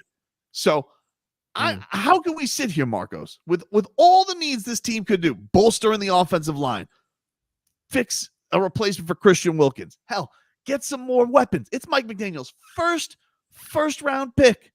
And you want to use him on the fifth, maybe sixth best quarterback in the draft? That is so stupid, so dumb. I can't even wrap my mind around it. But he runs a 4.5. I don't care. Mobile. Dude. There's going to be such a run on quarterbacks. Like, they're going to take, like they're saying, maybe 5 quarterbacks in the top 6 picks. All right, something crazy. Jim Harbaugh was like, we got the 5th pick. There's going to be 4 quarterbacks. It's basically like we got the number 1 pick, which is kind of something that sounds like I would say, but he's right. There's going to be so much talent getting pushed down in this draft because of how many QBs are going to get taken. And you're going to sit here and you're going to reach for somebody at 21? What? Save you a lot of money though, dude. No, it can't. Yeah, in the future. In the future? Yeah, But now? We don't got to pay Tua. This guy can ride out a rookie contract. He better be better than Tua now. Well, which he's not. A little project. And then this guy's like, oh, yeah. And by the way, this Penix, like, he's better for Mike McDaniel's system than Tua is. What kind of thing is that to say? Whoa. He's like, you ever see those receivers in Washington? You ever see him go back for the football? Dude, I've never seen anybody like this team of people bitching and whining about how many bombs there have been to Tyreek Hill, but he doesn't catch him in stride. Who cares? He's 40 yards behind everybody. How many times have you seen Tyreek Hill still get caught? I've never seen it. Well, that wasn't in stride. He came back. What are you talking? Well, you ever see the Washington receivers not catching stride? Are they faster than Tyreek Hill? No, they're not. This is crazy to Michael Penix. Good. Look, he might be a good quarterback. I'm not denying. I don't want to sit here and poo-poo the career that Michael Penix Jr. might have. Maybe he'll be awesome. Maybe he will be. But I'm going to tell you something right now. With a Dolphins team that needs some linemen, needs a new Christian Wilkins, maybe a tight end, maybe linebacker, maybe some more DB help. Who know? They have so many places they could go. I'd be thrilled with. Quarterback is where you want to go. Are you crazy? This is so. Take it in the third round. Take a flyer on somebody. Fine. I don't know if we have a 21. You want to take a quarterback? Yeah. Look at your face. Look at him. I mean, you're into Michael Penix Jr. He runs a 4.5, dude. He's mobile. Dude, he's like coming off like two knee injuries. Still back, understood. Well, okay. Would you rather have Mike White? Tua had one complete season. Chances he's going to do that 2 times in a row? Come on. I'm all for the Dolphins bolstering their backup quarterback. Fine. Not at 21. Not at 21, man. Well, I mean, but then if not when? It's not like we have a full plethora of picks. We have like first and second round. And You're right. You're right. So you're right. And this is why I find the problem. You don't have a full plethora of picks, and you want to waste one on someone who's definitely not going to play? I don't know if I'd call it a waste. It's not waste of a pick. You need to nail these picks, dude. You need to nail. I can't have any Cam Smiths this year. Okay. Anybody that's in the first couple days, that mother bleeper better play. And you're sitting, this guy's a better fit for Mike McDaniel. Oh, okay. A rookie's going to walk in. He's going to be a better fit than Tua, who led the league in passing. All right. Just adds a whole other element. There's just no talking to the people who are. If you're rats off a ship on Tua, you'll take any crazy idea. Doesn't matter. You would have been like, Russell Wilson. Do you know how much you must suck to have that much money go away? And there were Dolphins fans who were like, Russell Wilson? Well, the guy's running workouts on a polo field right now. And the Dolphin fan was like, I'm gonna use that in mobile. Look good. Look good, dude. You gotta admit, he look good. Why does he work out on a field like that? That is very, very highly manicured grass. I like it. It's good. He looked like he should have been playing croquet. Is it croquet or croquet? I think it's croqueta, if you ask me. That's a good sport. Take a break. We'll mix things up coming up next. WQAM broadcasting live from the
Everybody, Tobin and Leroy here with you. Good to be back, everybody. Thanks to you guys for holding it down last week as enjoyed spring break off. Nothing too crazy. I did see, though, Marcos. You want to get to this? Have you seen the new Roadhouse on Amazon Prime with Jake Gyllenhaal and Conor McGregor? Yeah, I'm aware of it. I haven't seen the movie though. Have you? Oh, did I see? Yes. Oh, okay. Yes, I did. First of all, it takes And, place in the Keys. I never saw the original Roadhouse, by the way. I've never seen it. So I know that. I feel like that's like right up your alley. I know I've never seen it. I want to see it now. I want to see what the OG is like, but I've never seen it. Right. Dude, I can't understand a damn. I had to have subtitles on. I don't understand a damn word Connor was saying in that. Pete, I got so many DMs like, did you hear Connor in that movie? It sounds just like when you do the thing. That's what he sounded like, dude. Man, okay, so that's something that a lot of people are struggling. I'm assuming if you're struggling with it and you're used to accents like that, that must be. So no one understands what the hell Conor McGregor's saying. In this whole we've movie. heard Conor McGregor. Part of his fame is built off of his mouth. I couldn't understand what the hell he was saying in any of this movie. It was, and I really I didn't really understand. The movie had a lot of plot holes. Like it basically should have just been lots of fighting scenes. Stuff is happening. Makes no sense. But like I don't really understand where Conor McGregor is nude at one point, but he's just throttling people in Italy, and then he ends up in Key West a week later. Spoiler alert. But you don't understand a damn word he says. Schmeathan says the only good thing about the movie is the coked out interviews. Dude, there's this one Conor McGregor interview that's coming out. Nick T mentions it too. Yeah. Like it's concerning what Conor McGregor looks like. He's doing an interview next to Jake Gyllenhaal in this interview, and like he's like he's either like trying to, I don't know. He just looks like some bad, like he had a bad reaction to some bad stuff. Like he was just coming off an ultra weekend is what it looked like. Oh no, dude. You know, I saw him talking about his situation with the UFC and how unhappy he is with everything. I mean, it seems like Dana's protecting him from himself, kind of. Yeah. Well, UFC had some interesting stuff this weekend too. I want to get to, but are you ready to mix it on up, dude? Yes. The Mix Bag is brought to you by Broward Health. Well into your future. What do we got today, Marcos? All righty then. Deion Sanders. Have you heard of him? You familiar with that gentleman? Yes. He has some children. Coach Prime. Indeed, Coach Prime. Coach of the Colorado Buffaloes. Right? That's what they are. Buffaloes. They have a quarterback that is Deion Sanders' son, also happens to be one of the top quarterbacks of his draft class, potentially. You know, he's coming back for one more year, but Deion Sanders has already made it clear if his son is not drafted to the right organization, he is willing to pull what we now refer to as an Eli Manning and complain until he gets his way like a big baby. Where do you predict Shador and Travis going in the draft? Top 4. Ooh, that's pretty beautiful. Anywhere from 1 through 4. One of them is going to be 1. Yes. And the latter one would not go behind 4. I know where I want them to go. So there's certain cities that ain't going to happen. Okay, you on point. It's going to be it's going to be an Eli. Okay. I wonder what surprising. Not surprising. I could see Deion Sanders as the dad who is going to definitely do what he can to get his son in a good situation. We saw this. There was some buzz that this was going to be the case with Caleb Williams and his dad too, but nobody really has done it since Eli. You know, only Eli, John Elway, of course, famously did it, where they were able to dictate the terms of where they wanted to go. John Elway, of course, had the baseball. You know, you did have the consolation prize in San Diego where they were able to end up with Phillip Rivers. So yeah, very curious to see how it goes. There was a little bit of, I remember there being a little bit of buzz of this with Joe Burrow as well with Cincinnati, where they're like, well, they weren't thrilled because Cincinnati is a garbage organization, and so they were thinking about trying to get him out of the way of that. So curious to see how it plays out, but I got no problem with Deion, looking out for his son. How many organizations, like, okay, I can think of guaranteed Washington has to be in that, the untouchable list, if you will. I can understand, but I can't think of too many. Like Carolina, maybe is another. Carolina's definitely got to be one. Yeah, I would say Carolina. Carolina right now looks like I think everybody looks at them and says number one dumpster fire is probably Carolina. But it's interesting. It can flip, man. I mean, like, look, people would have thought that about Houston not too long ago, and then you get CJ because they had. The owner drama, the GM drama, you get in D'Amico Ryans, you get in CJ Stroud, and then all of a sudden you're back to the tops. You're right there. But maybe Jacksonville, if Trevor Lawrence flames out this year, which he definitely could. Dude's overrated. But maybe that's a place that he's thinking that he doesn't want his son to go. Maybe, I don't know. But I don't think there's Jets. I feel like he'd embrace New York, to be honest. I feel like that'd be something good for his brand. He's kind of a. Well, it's New Jersey, though. Oh, that's true. That's true. That's fair. I don't understand. How the hell did I still, one of the great mysteries in my life will remain. How the hell did New Jersey get bullied into hosting two teams, but they don't get to be named after their state? I don't understand it. Yeah, we call that the old Inter Miami. Yeah, it's weird. But at least we're in the same state. Yeah, that's true. I mean, I know it's close, and it's one of those weird. Yeah, it's the same thing until it's not. Until you're like, no. So I'm not sure. It's very strange. It's almost like New York was like, "Hey, we want a team, but we need someone else to foot the bill." What else you got in the mixed bag, sir? Have you been watching any of March Madness? To be honest with you, very little. I watched a little bit last night of Houston and whoever Houston played. And you even know who they played. I don't remember who they played. I had in my Robbie the Degenerate bracket challenge, I had FAU going all the way, and they lost in the first round. By the way, shout out to Dusty May. He is the new head coach of Michigan. Oh, nice. So yeah, shout out Dusty. Leroy Horde is a new head coach, no longer Jawan Howard.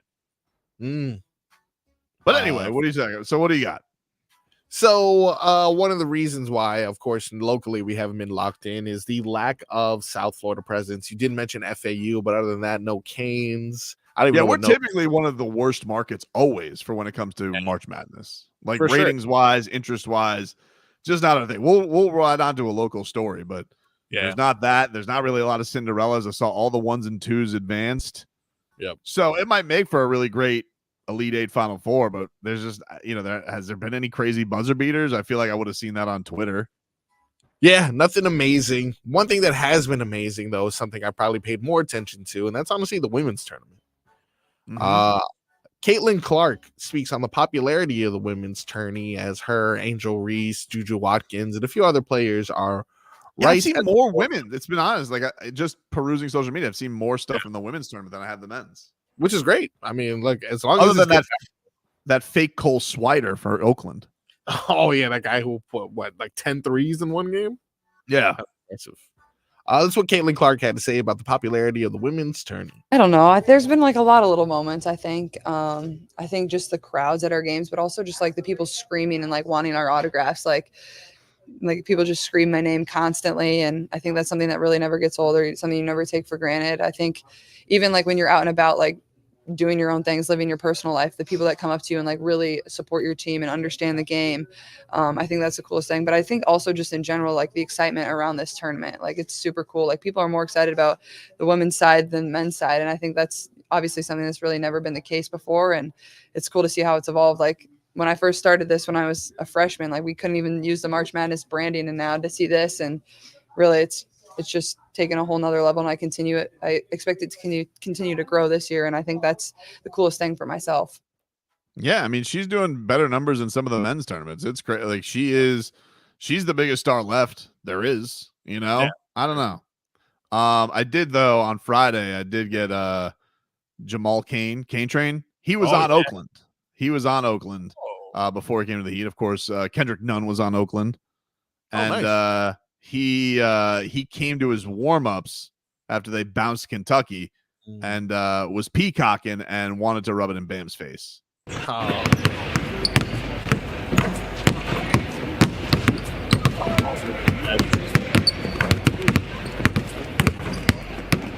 see it. You see it.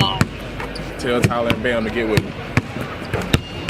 Oh, Kane Train. Kane Train was ready to peacock. And by the way, so he stays out longer for the warm up, and he's just like,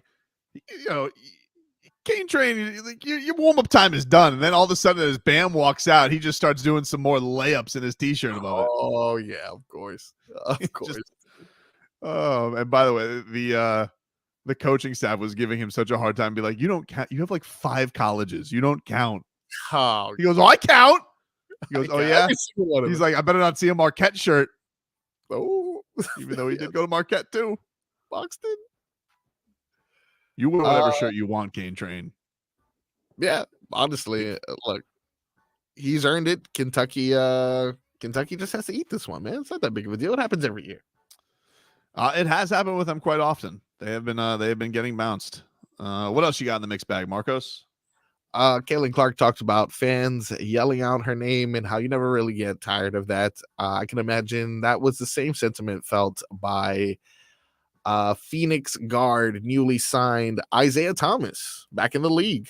Oh yeah, back in the league, man. IT, after done dirty by the most disgusting franchise, the Boston Celtics, he's managed to crawl his way back into the league. And although he was on the bench for this moment, fans in San Antonio desperately wanted to see IT back in action. It's on the floor, but you haven't call it a loose ball foul. And perhaps get to see that guy again, Isaiah Thomas.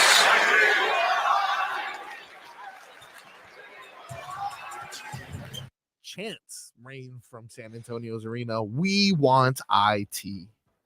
That's a great feeling, dude. After everything he's been through. Did he get in the game? He did. Oh, he did not get in the game. He pulled an Eric Spoelstra with Mario Chalmers. They did that with Chalmers? Yeah, dude. Yeah, it did not work out. I saw Trevor had sent me a clip from, I think it was NBC Boston, and it was like them saying they should bring in IT to be their Udonis Haslem, and I nearly threw my phone out the window. Get out of here, dude. I was like, he's gonna wait for that. We should bring him in for a veteran presence like Udonis Haslem. Like, oh yeah, that's the same. A guy that you guys screwed out of the max deal because he broke his hip and played off the heels of his sister dying, and then you guys sending him to Cleveland, then him coming back is the same as Udonis Haslem, who's the bedrock of Miami Heat culture. Samesies. I did see, by the way, it was kind of strange. On Friday, Marcos, Udonis Haslem was introduced because he was giving away scholarships to Heat to high school students, right? He was giving away these scholarships. Suited up, yeah? He was suited up, and I gotta tell you, I don't know how much Udonis Haslem likes a suit. He was suited, and he was sitting next to the Arisons, and they introduced him, Vice President of Player Development, Udonis Haslem, and he looks good. I mean, he's dressed to the nines, but this is not a man who I think likes wearing a tie. If you had to ask Udonis Haslem's honest feelings of tie or no tie, he doesn't. He does not look like he like. It looks like Udonis Haslem was like at his first day on the job with the suits, and it's just like, this isn't me. Like, this isn't me. But even with that being the case, like immediately after, because the Pelicans game not going well, he immediately just goes and starts talking to all the players before halftime to get their bleep together, including Jimmy. And they're like, dude, you work in the office now. Please, UD. Wow. He's like, I'm like, what do you think is happening here in this conversation? And like and like I'm wondering too, I'm like, man, he must really do you think that he likes the idea that he had to put on this suit and tie for the entire thing that's going on there with them? Because it looks to me like he really does not like wearing this tie. No, I can imagine. And then I go no jacket. I see, if I was him, I'd go jacket, no tie, rather than no jacket and a tie. Yeah, I'm actually looking at pictures online, and they show both. They show a picture of him with the suit jacket, no tie. That's a good look for him. Yeah, that is a good look for him. I He looks hate kinda wearing ties. I think I've maybe been to like 2 events in which I've had to wear a tie, and they both were weddings. How do people breathe in that? Stone Can't do Steve that. says the tie is way too long. Yeah, but he's 6'8". Like, how can you line up the tie correctly at that height? That's You must true. need a longer tie. Huh. You got to go to Austinburg. Oh, man. Take a break. Get to a little cat talk next. The #1 sports adjacent show in America. Hawk and Crowder with Solana and the Great Jimmy. Sports Talk.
Welcome back, everybody. It's Tobin and Leroy here with you. By the way, shout out to Leroy who's checking in on us. Yeah.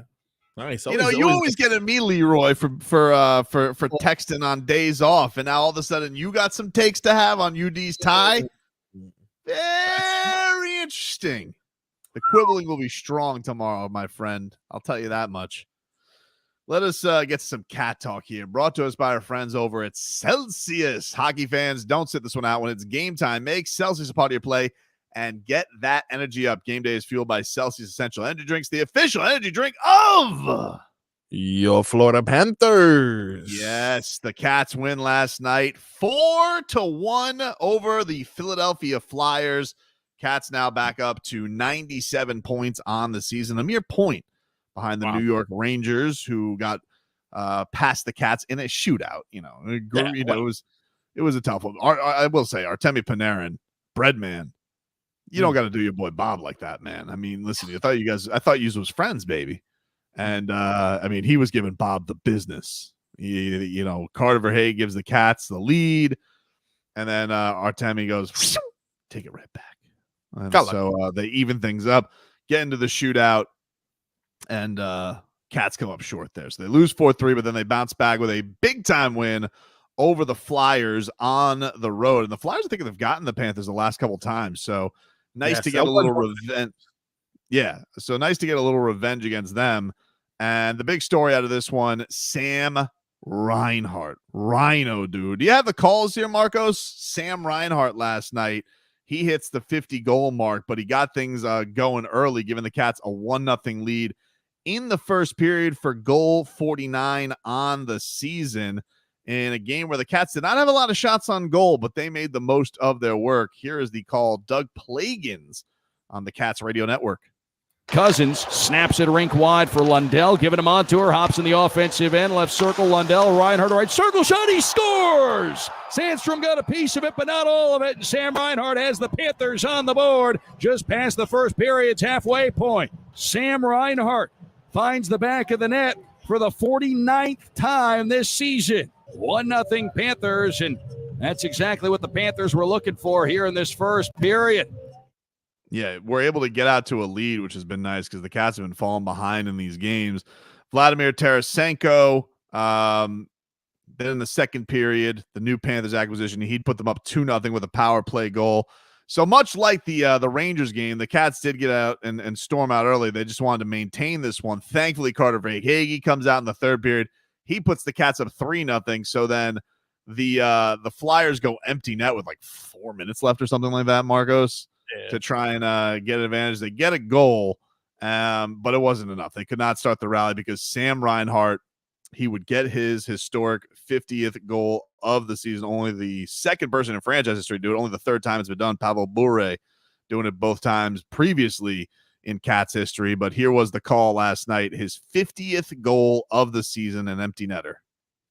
Now into the corner, picked up by Lewis out front. A shot, Reinhart, he scores on the empty net. 50 goals for Sam Reinhart. And the Panthers take a 4-1 lead with 1:12 to go. Sam Reinhart is the second Panther in franchise history to reach 50 goals in a season. Congratulations to him on 50 and counting. Sam Reinhart set up by Eetu Luostarinen for the empty net goal. And you could see the excitement on Sam Reinhart there as he hit the big 5-0 on the campaign. Goosies. And quite frankly, Goosies galore, dude. Goosies galore. That is an awesome mark for Sam Reinhart to hit. He has been amazing all season, and the Cats look like they're starting to right the ship a little bit. It's been it's a little bit funky, but a couple of road games, it seems like things are starting to straighten out for them. I mean, last night, I'll tell you one thing, Marcos. I don't know if you saw this, but Felix Sandstrom, the goalie for the Flyers. Yeah. Well, here's the thing. John Tortorella, bad attitude, right? Everybody knows this about him. He's a crankopotamus. And what? Oh, dude, he is a crankopotamus, dude. He is. Oh, he is a crankopotamus and then some. And so their goalie last night, He only had 14 shots. He gave up 3 goals. And so he was asked about his performance yesterday. Now, mind you, if you're not watching right now, this loses a little bit something. But just picture Tortorella and his sourpuss face, which is always the same. His crankopotamus beard. But he also has to add to this, he has what appears to be a broken thumb. So he has a hard cast at his thumb. And there's just something like we saw this when you can't use your thumb. You lose your authority a little bit. I'm sorry. It's just like you don't have quite the toughness and grit that you do with a workable thumb. You can't even make a fist. He's sitting at the podium and he's asked about his goalie's performance. And well, he just has no words. He just stares at the reporter for a good uncomfortable 10 seconds, if even that long, and then just walks off the press conference. Felix Sandstrom wasn't too happy with his performance. He just felt like he missed a couple there. Do you feel like he could have continued some more subs? So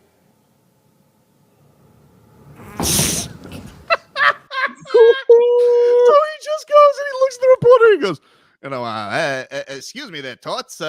Felix wasn't too happy with his performance there. And you can just see like he just goes double hands up. One of the hands has a giant club on it and just goes, hits the podium. So loud. And just so loud and just angry, and then just walks off the podium. He's just so mad because his goalie couldn't even stop anybody yesterday.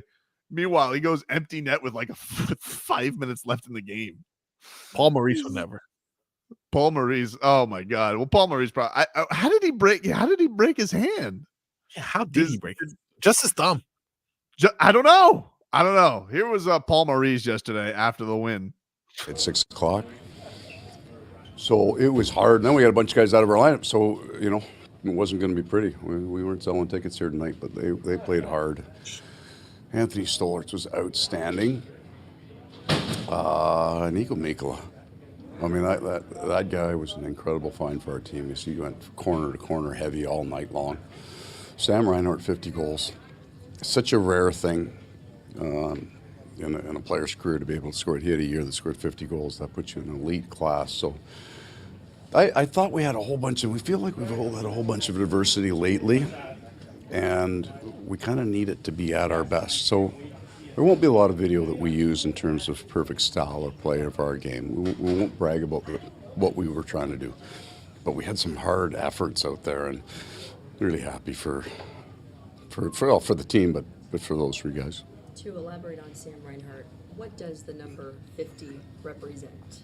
It's just such an elite class, and there just would be very few people whose names that score 50 that you don't know. I mean, you've just heard of them because they're the superstars. But 5 of those are shorthanded goals, right? And that tells you that he's playing both sides of the puck. So there's some guys who scored 50 who couldn't find their own end, right? Sam's a battler and a team first player, style player. We're just so fortunate to have him. Oh, bro, did you see in the Rangers game on Saturday, Marcos? The Cats are trying a furious rally at the end, and Sam Reinhart throws like a Yuri Prohashka spinning back elbow into one of the Rangers. It was like, whoa! Liked it. Plays like a badass, man. And yeah, like at one point, I don't know if he's still, but at one point leading the league in shorthanded and power play goals. So he's had an incredible year. Deserves all the accolades and praise, and has been awesome. Is he going to get what? 60. Oh. Panthers record, right? I mean, Panthers we've seen let's see, what are we at right now? How many games do we have left? We got it's probably more. 2, 3, 4, 5, 6, 7, 8. I think he's 11 games. I mean, kind of a big ask, right? That's a big ask. You're saying a goal every game.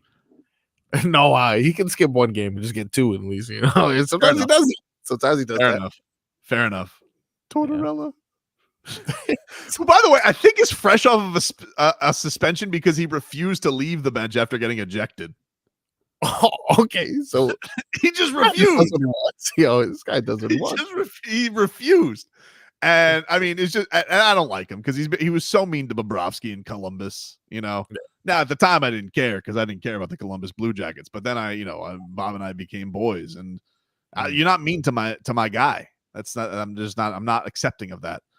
But yeah. By the way, speaking of the goalies, Stoley the goalie, Stolars, he continues an awesome season as well. He was tremendous yesterday. And what can you say, man? The Cats, they are a rolling. We will give a couple more headlines here, brought to you by the new Palmetto Ford Truck Super Center. Why buy your truck at a car store? Palmetto Ford. We know trucks. Mike McDaniel, he confirms the Dolphins made an offer to Odell Beckham Jr. The NFL today, they have banned the hip drop tackle, which has left many offensive players injured, most famously this year, Mark Andrews of the Baltimore Ravens. So Javon Holland, he has chimed in and said, breaking news, tackling banned. So he's not happy about it. We'll take a break. We'll move things on over to your Miami Heat, who win yesterday against the Cleveland Cavaliers. They finally get a nice, juicy blowout win. We'll take a break. 15 minutes of Heat is next. This hour of Tobin and Leroy is sponsored by Miami Lakes Auto Mall, Kendall Dodge Chrysler.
Auto Mall, Kendall Dodge Chrysler Jeep Ram, home of the $8,000 trade. KendallDodgeChryslerJeepRam.com.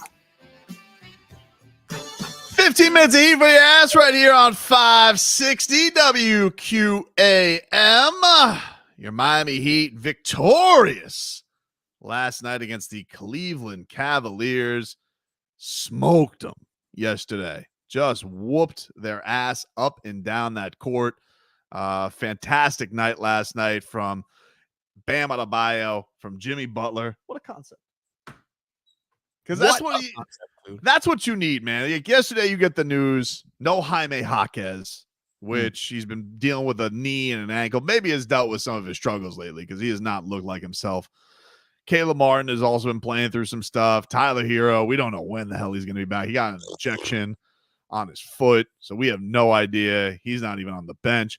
I did see Duncan Robinson's dealing with a back injury. Kevin Love. I mean, the whole shooting has been depleted, Marcos. No shooting to speak of whatsoever. Patty Mills, up until yesterday's third quarter, I mean, he had not hit a three to save his life. So, they needed their two best players to take this game by the horns and lead them. And thankfully, that's what they got. You got a Jimmy Butler who was ferociously aggressive in the first half of this game, getting to the free throw line like crazy. And that's what you need from a Jimmy Butler. There's been a lot of talk. Oh, did Jimmy Butler, have the refs figured him out? Have they called Jimmy Butler's superpower out of the game because they're letting stuff go? And I just had a hard time believing that, Marcos, because he's not a flopper. He's not a flailer. He does not resort to, as Eric Spoelstra says, trickery. All right? This man likes to run into people, and we'll see if they can defend him cleanly. Typically, they cannot. And now you have seen a Jimmy Butler who yesterday got 9 free throw attempts in the first quarter, which obviously impacted a lot of how the offense was able to go because this Cavaliers team, it was so happy to get Evan Mobley back, they couldn't keep it clean. Darius Garland yesterday had 4 fouls in the first half of the game. Now, on top of that, Bam Adebayo. First of all, couple things with this guy, because I was on vacation during the Revolution. And I don't know if you guys have known about the Revolution, but the Revolution is here, Marcos. Is it? What revolution are you referring to, sir? It's the 3-point revolution. Bam Adebayo shoots the 3 now. Wow. And quite frankly, has been awesome at it over the last few games. Now, I missed yesterday. Yeah. But shoot or shoot. And I Still like the fact we got to have it in the arsenal. All right. In the old repertoire, we need Bam Adebayo to be out there taking some threes. And now all of a sudden, we've been asking for it. We've been clamoring for it. Yep. And Bam was asked about this after the game yesterday. Do you have this clip, Marcos? So Bam yesterday was asked about, hey, big fella. I don't know if they called him that. What's the deal with you shooting threes all of a sudden? Because it's been very notable. He got to, I think it was the Denver game where he just made a 3. And then he just went 5 straight games with an injury game where he had he called it a maintenance game against the Cavs on the road. But he has just been throwing up the threes. Yeah, it was like he's been dealing with like a back hip thing. Yeah. Man. So he's just been shooting these threes. Even against the Pels, took 2. He missed one from the top, but hit one in the corner. I mean, that Jimmy to Bam. I've been waiting to see that, Marcos. I've been waiting to see the Bam Adebayo get to this point where he's starting to let it rip from 3-point land. Look, I'm not saying I want him to be out here like Cat. I don't want him taking like 6 3-pointers a game. That's silly sauce, okay? But every once in a while, keep the D a little honest, okay? He's going to be in that mode where he's bringing the ball up the court. He's probably going to make an awesome pass. I mean, he had one of the sickest plays I've seen all season yesterday where he just snatches the ball out of the sky and like perfect pass down the court to Jovic. How many players do that, dude? How many players defensively are good enough to snatch the ball? I don't know. And then also good enough to throw that pass? I don't know. Not many, if any. Not many, if any, Marcos. He's special. He's a special player. He's been a special player. And now he shoots threes. So yesterday he was asked about this after the game. And Bam had a pretty simple response to why all of a sudden he is a sniper. because of your threes. Is that something that you specifically kind of working at it at the moment, or is it just coming up naturally that you're starting? I woke up one day and just felt like shooting threes. Not even gonna lie. I just woke up one day. I was like, I'm gonna shoot threes today. I like it. You know, they say a lot of the great artists are inspired during sleep. And, you know, he probably was having a dream where he was just nailing shot after shot. And if you remember, Marcos, you know, as yesterday is the day of Chris Bosh's birth, where he turned 40. Yes. And it was about this time and age where Chris Bosh was adding the old 3-point shot to his repertoire. So, you know, we maybe, I don't know. People may like, is this a little bit of a regular season boredom thing? You know, things are a little ugly right now. They don't have shooters, first of all. They don't have any of their shooters. They don't have Kevin Love. And so it's a little bit of a wonky time right now for the Miami Heat. Yeah, maybe. But sometimes the wonkiest times call for the greatest art.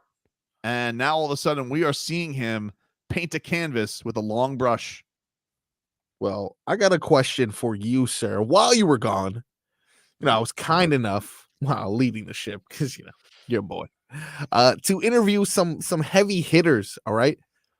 Brady Hawk and Tommy Tige, both really two greats, tied into the Miami Heat. They both said the same thing, though, that this is going to disappear in the playoffs. Is this going to disappear in the playoffs?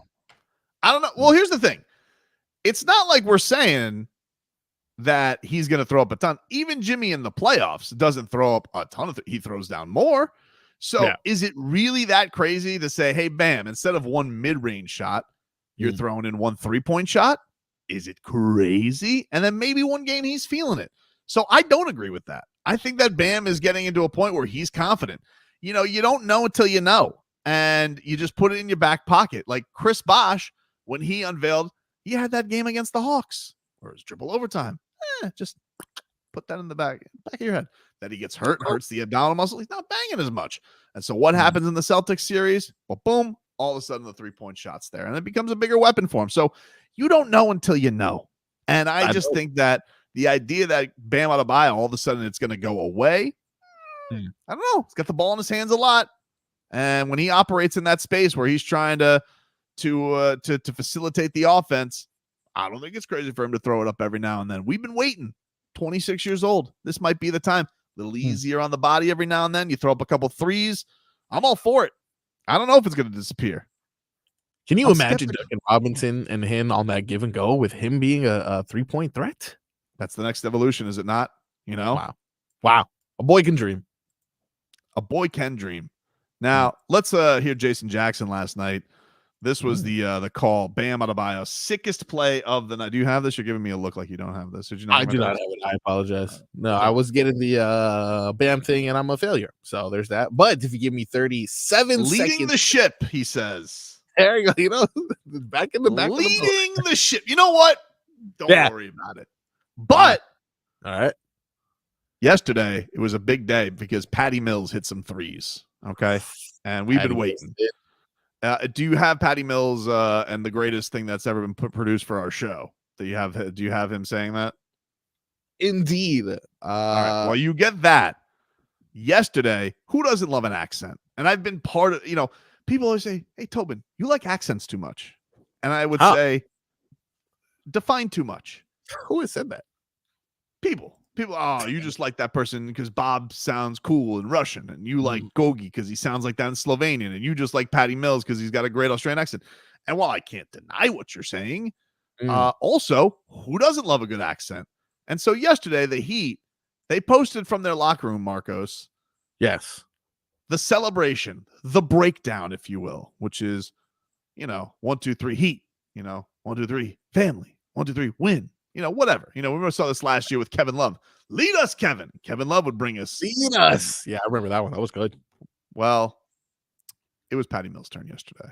Already? Nice. Right, we just want to hear you say whatever. Bring us in. There you go.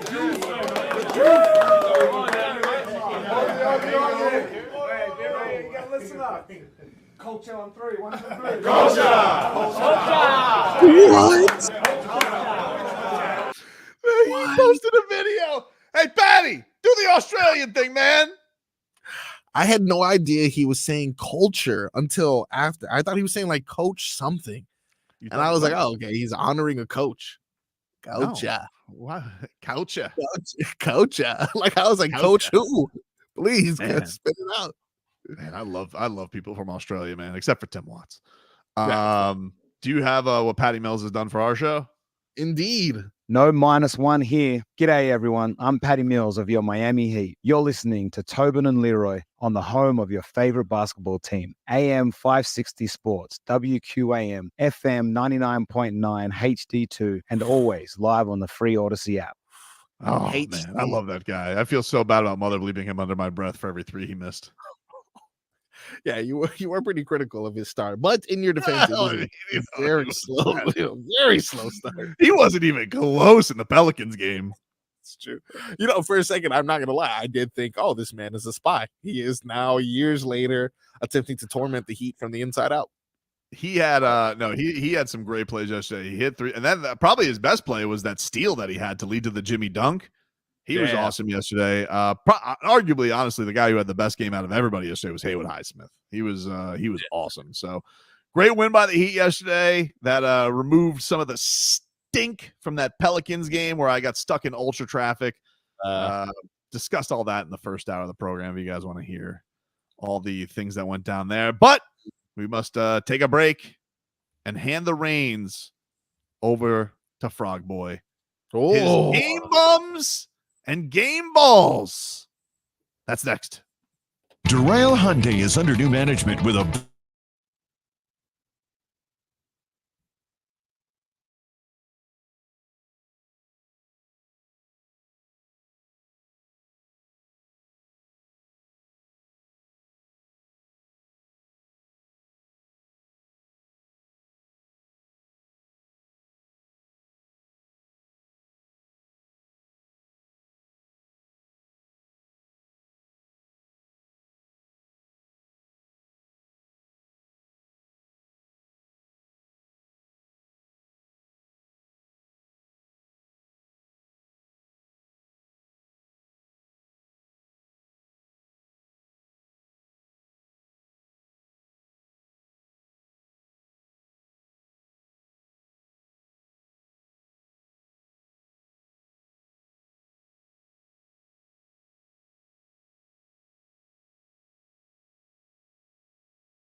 Welcome on back to the Tobin and Leroy show. Although it seems to be the Frog Boy show.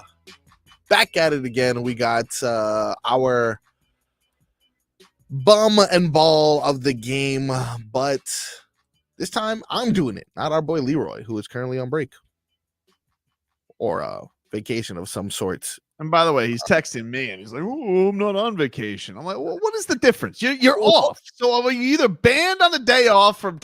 Listen, I want to have takes on day off. If I have a thing that I want to text and just chime in on the show, I'm fine with it. I'm fine with Leroy giving his off day takes, should he so choose to give them. I just don't want any sass when I give mine. That's fair. That's fair. Although, he does have a point. Maybe he's doing something like running errands. I feel like if you're running errands or busy. That's what I was doing. That's what I was doing. I was at a CVS parking lot when I chimed in on OBJ. That's it. Yeah. I was grabbing something from CVS. Oh, well, let me hear the crew. What are they talking about? OBJ, topic of the day. And of course, Leroy was like, I don't want to. What were you getting from CVS? Ranch or blue cheese? No, I was actually getting a giant Sour Patch Kids, like the big kind. Oh, delicious! Why? That was your personal treat, or did you dude? Already? No, I mean they're so good. Okay, they are so good. Anyway, what do we got today, Marcos, for game balls and game bums? Well, I'm going to start things with some low-hanging fruit in regards to my game ball. This one is easy. You can see it a mile away. We've seen it all season. I'd like to congratulate our boy Sam Rhino Reinhart on an amazing season. He got his 50th goal this past weekend.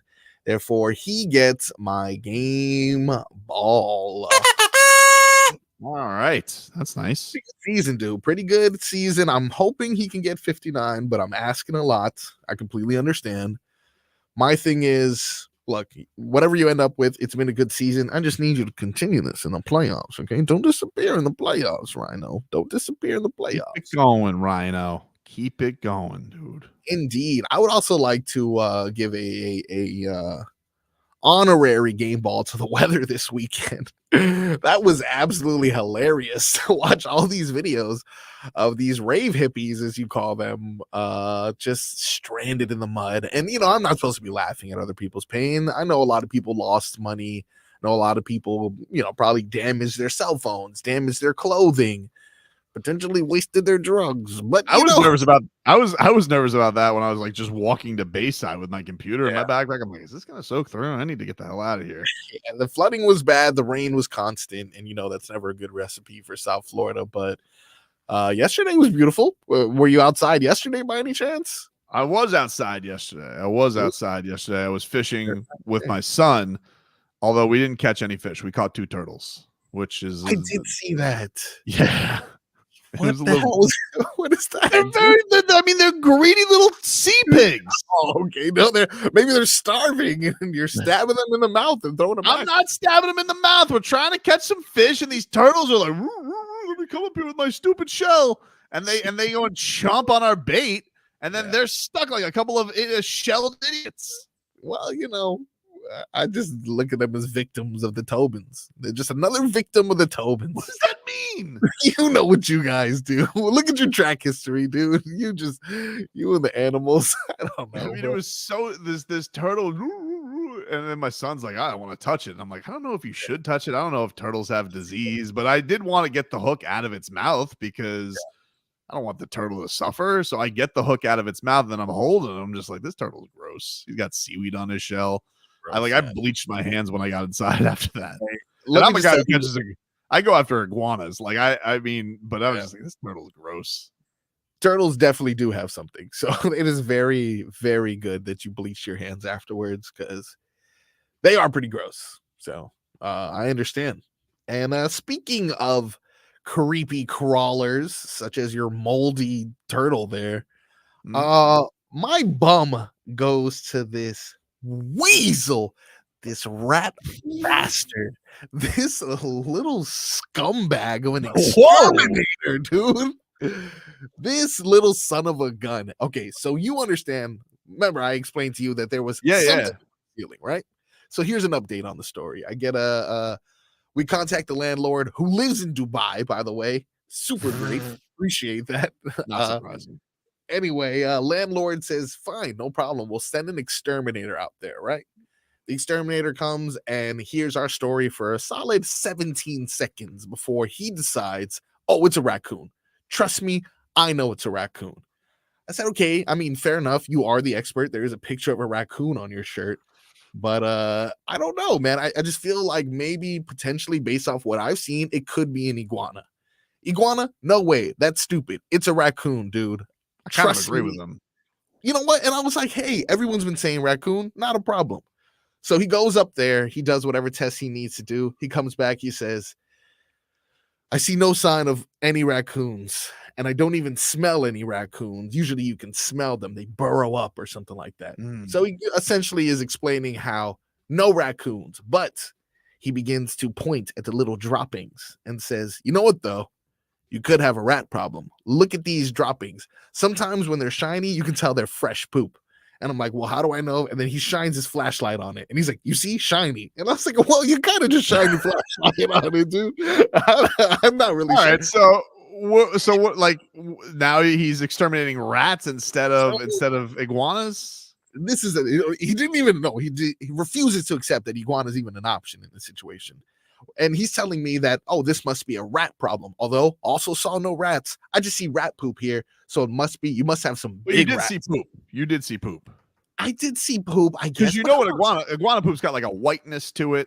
And it's huge. It's huge. And this was like little drops. Of some sort. Yeah, exactly. Dude, so rats. I'm telling you, I had a rat problem at one point. Like they can be kind of loud. So, okay, but then I'm thinking, does it sound like someone is walking on the floor above me? Like, I'm telling you, it didn't seem like rats. But nonetheless, hey, I'm not the expert. This guy's the expert. So he says, I'm going to set up an elaborate trap. Best trap ever. It's patent pending. It's my trap. Dude, no one could ever trap a rat like I am. I am the rat trapper. And I said, whatever, sir. Do whatever the hell you want to do. How much is this going to cost? Somehow he, puts a package together. It's not cheap. $3,000, dude. Wow. Whoa. The landlord is pissed, talking about $3,000. $3,000 because he's like, it's the number one trap in all the traps. That's crazy. No, because I remember I did my rat problem. It cost almost $500, like for like the extermination problem. But I think it was like something like $450, give or take, and then like and then they hose you for another $80 because like we got to monitor the rat problem for a month. You know, like. I'm not gonna mention which company it was, but they did it. But to be fair, we had a rat problem. It was not a problem.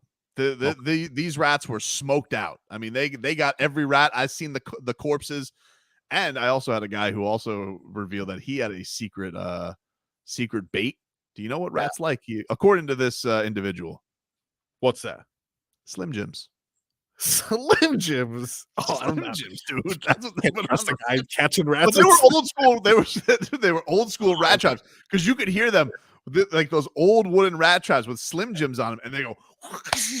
Oh, you could so hear have that. I mean, the old school dude. Yeah, they got him though. And if they don't get him, here's the thing: if they don't get him, the little rat, if it gets them on the back of the head, they're like rat concussed. They're going night. They're not waking up the next time they go to sleep. Okay, so they're dying there. Jesus Christ. It is a very, very brutal process for sure. Yeah, but they're disgusting creatures. This guy sets up a rat B&B apparently, where like multiple go in multiple sections, so they all each die in a room of some sort. And that's stupid. What is this? A rat cult? I have no idea what the hell this guy's doing. Yeah, we have this poisonous cheese. They bring it back to the community, be like, "Hey, fellas, this is the best cheese I've ever had. Let's all eat it," and then we're dead. Exactly. He also went as far as like, because this is now become $3,000. He is closing off the holes on the ceiling and closing off the air vents or whatever the hell. And I'm thinking, dude, couldn't we have done this initially? Like, shouldn't have been Number one, like Yeah, that was the big thing was that you got to find the place they're getting in. That's like the number one thing. Yeah. Well, let me tell you, this was maybe about 10 days. Not to mention, this jerk comes every single time. It's almost as if he waits outside. He's like, "Is your son asleep yet? Is your son asleep yet? Oh, he's asleep. Kick down the door. Time to wake your baby up. And I got to find the rats." Dude, it's the worst. It's literally the worst. So it's been now, and then this is his advice to me over the weekend. Hey, we didn't find any rats. Okay, so you didn't find any rats, but are you still hearing the sounds? No, I'm actually not. You know why? Because I think it is exactly what I thought it was. An iguana that got stuck in there and is like, how the hell do I get the hell out of here? And eventually, after a day and a half, decided to exit. And then there's going to be another dumb iguana, 2 months from now. Luckily, the exits are blocked now. But that didn't stop this guy from also coming to my home on Thursday and saying, hey, didn't catch anything, but we're just going to leave it there. And if you smell anything this weekend that's dead, why don't you give me a call? And I'm like, great, bro. Really, Dude, you'll smell a dead rat. They are not. They smell terrible. I'm positive. And you know what I didn't smell this weekend? A dead rat, dude. Because there is no rats in the damn ceiling. $3,000 later, and a pissed landlord, I'm finding out that this guy is just running an elaborate Ponzi scheme with his Airbnb for rats. He might be. I got nothing, dude. If an iguana, if I hear even like a peep come from my ceiling over the next week and a half or month or whatever the case may be, I'm driving straight to that exterminator and I'm going to call him a bum personally. He definitely gets my bum. My bum of the week, bum of the month, bum of the century, dude. You've been ruining my life. Bum. It's not a rat. It's not a rat. I haven't heard you this angry in a while, Croakdale Beckham Jr. Damn, dude. What do you just sit here and you just write these things? Sick of this. Jesus. Point for Tobin.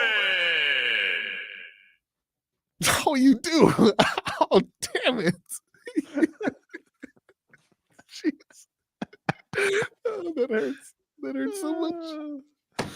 We'll take a break, but before we take a break, let's give away a pair of Heat tickets right now. If you guys want to go to Heat Knicks, caller 6 to 305-567-0560. 305-567-0560. Caller number 6 wins a pair of tickets to Heat and Knicks. What is that, April 3rd, Marcos? Is that the game? I want to say April 2nd. April 2nd. So you know it's not a trick. April 2nd. Gutland hates April Fool's Day jokes. He does. April 2nd. I mean, he doesn't. He lets us have. He's like, but you better not do any damn April Fool's jokes.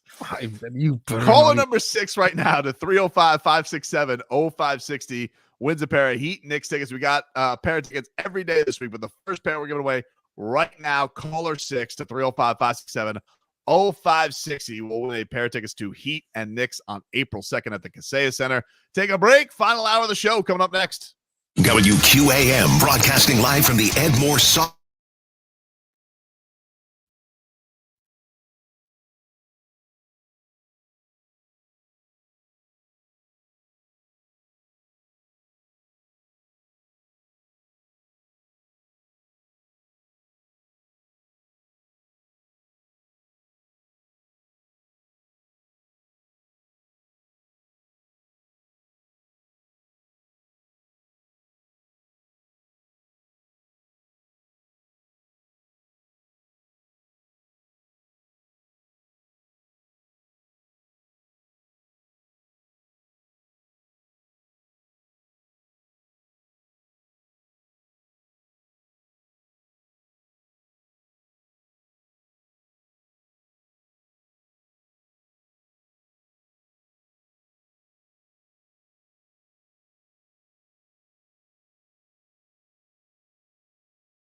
Welcome back, everybody. Tobin and Leroy here with you. 560 WQAM. Take you guys up until 2 here on the program. Let's get to our headlines. Brought to you by the new Palmetto Ford Truck Super Center. Why buy your truck at a car store? Palmetto Ford. We know trucks. The Miami Heat and the Florida Panthers both win last night. They bounced back after losses. Panthers lost in a shootout to the Rangers. Not a true they loss. win. Not a true loss. Yeah, shootouts are stupid. I thought for a long time they're stupid. I get it. You don't want to end on ties, like we're not soccer. But so you want some resolution. But in all honesty, it is a dumb way to finish games. But either way, Panthers bounce back. They beat the Flyers 4-1. Big night for Sam Reinhart. Gets to his 50-goal season. We talked about that and made fun of John Tortorella last hour in Cat Talk. So check that on out. Meanwhile, the Heat, they hammered the Cavaliers 121-84 in the second game of their homestand. They'll be back in action tomorrow against the Golden State Warriors. Let me take a peeky poo, Marcos, here tonight. We got it because we're in a season right now. And I don't know if you know this, but it's not just basketball season. All right. Huh. It's scoreboard watching season. All right. So you got a scoreboard watch to find out where the Miami Heat may lie in some of these things. So the things we're keeping an eye on tonight are the Knicks take on the Pistons. All right. Well, Knicks probably. I mean, I was going to say, like, let's not even worry about that one. Cavaliers are playing the Hornets. All right. Well, but that's getting very tight. The Heat did the Knicks a solid yesterday. Yeah. I think that's it for tonight. Oh, the Sixers. This is probably the biggest one we got to watch tonight. Sixers are at Sacramento, and the Pacers are at the Clippers. So those are the two biggest ones. You got to take at the task that's right in front of you. Thankfully, I was not here when Kyle Lowry stuck it in us last week. Which I need to be here for that show, but I was not happy. Needless to say, yeah, brutal, absolutely brutal, dude. Was Leroy peacocking because his guy Kyle Lowry just gave it to the Heat? Nah, he wasn't necessarily peacocking. It was a sad time overall. I think he was more kicking himself that he really let you go on that bet. Still upset about that. I understand. He was a coward. Just like Najee Marshall was a coward and wouldn't stand by his word. Coward. He's a fraidy cat, dude. Najee Marshall, you're a fraidy cat, dude. Tweet what you mean and mean what you tweet. All right. Because Jimmy Butler stood by his word. Where were you, dude? Oh, you guys had your fun until you realized, there are consequences. Yeah. Because you guys know you're not going to finish ahead of the Heat this year. It's not going to happen. All right. Maybe you'll finish with a better regular season record. You'll care about that like some Boston Celtics fan. But by the end of this thing, the Heat are getting further than you guys are. Yeah. One thing you know about Boston, too, they love the regular season.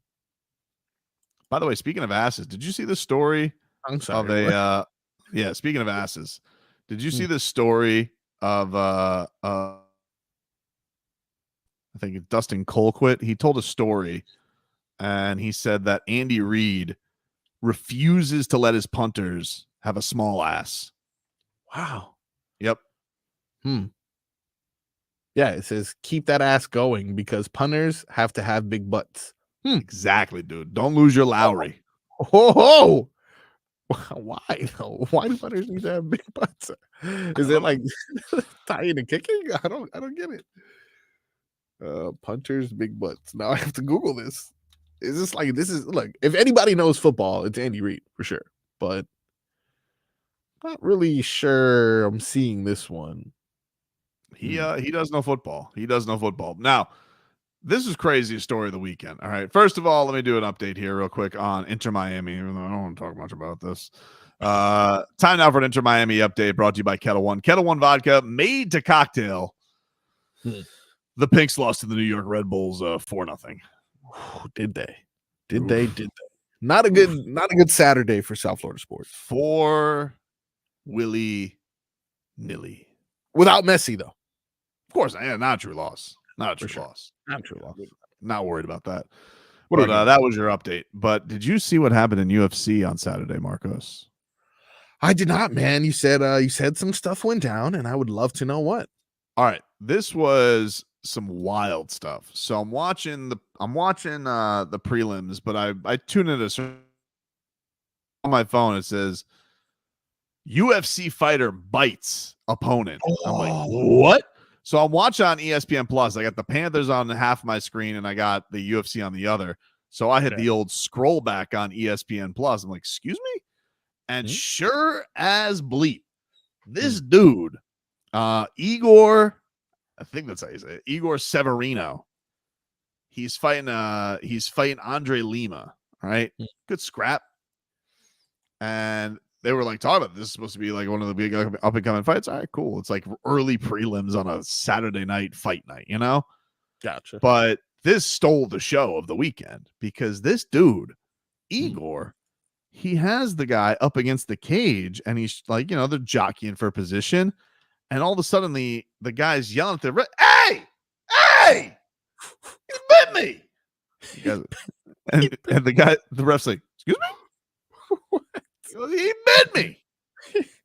And you can kind of see like he's kind of like, they're all, but it's like, they're rubbing them against each other. I don't know if you can tell if there's a bite there or not, but they're in the midst of a timeout. And then, so the referee calls in the doctor and he goes, he says he bit him. And then like looking at the guy and and the evidence is there. This was not a tiny bite. This was a whole hunk. He was in there with those teeth. Dude, there's blood. He drew blood. I'm showing the picture right now. If you guys aren't on YouTube, you guys got to check this out. But right now, you can see on the dude inside his bicep is a chunk mark like he was swimming on the beach and a shark took a hunk out of him. He got bit. Undeniable evidence of a bite. So the referee's like, all right. Now, when there's a foul, Marcos, you can use your discretion as an official. Take a point away. You could warn. You could, you could say hard warning. All right. You could take 2 points if you wanted to. This official, he just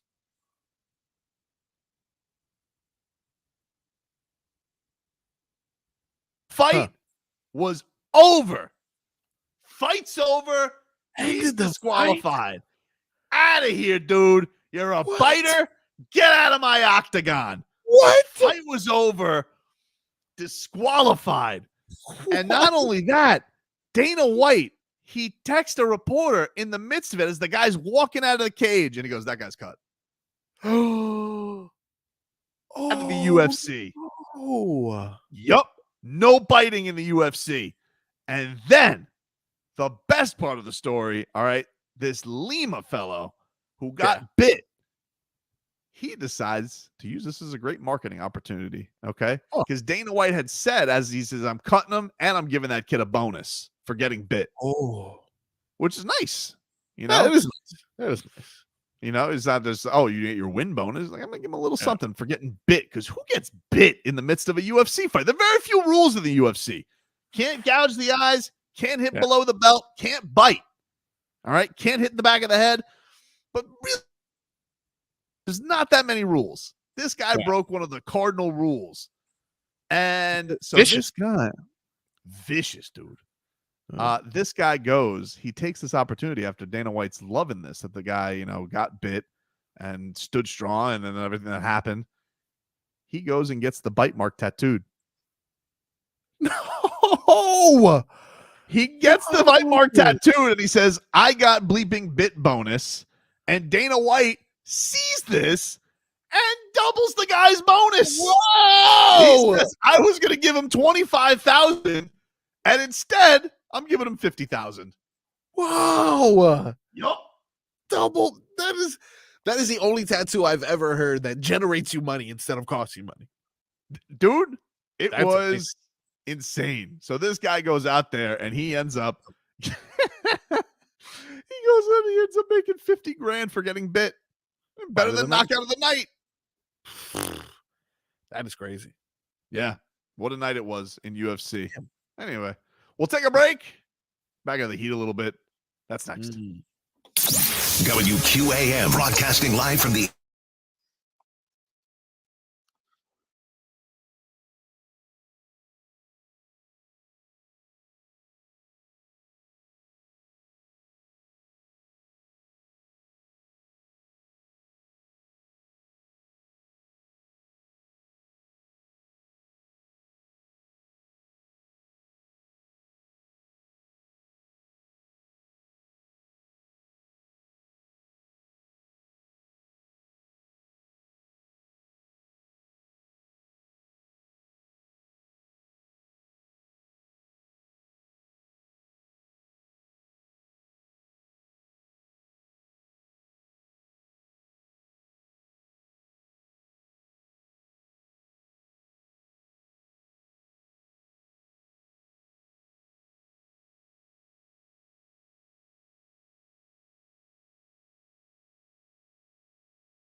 welcome back, everybody.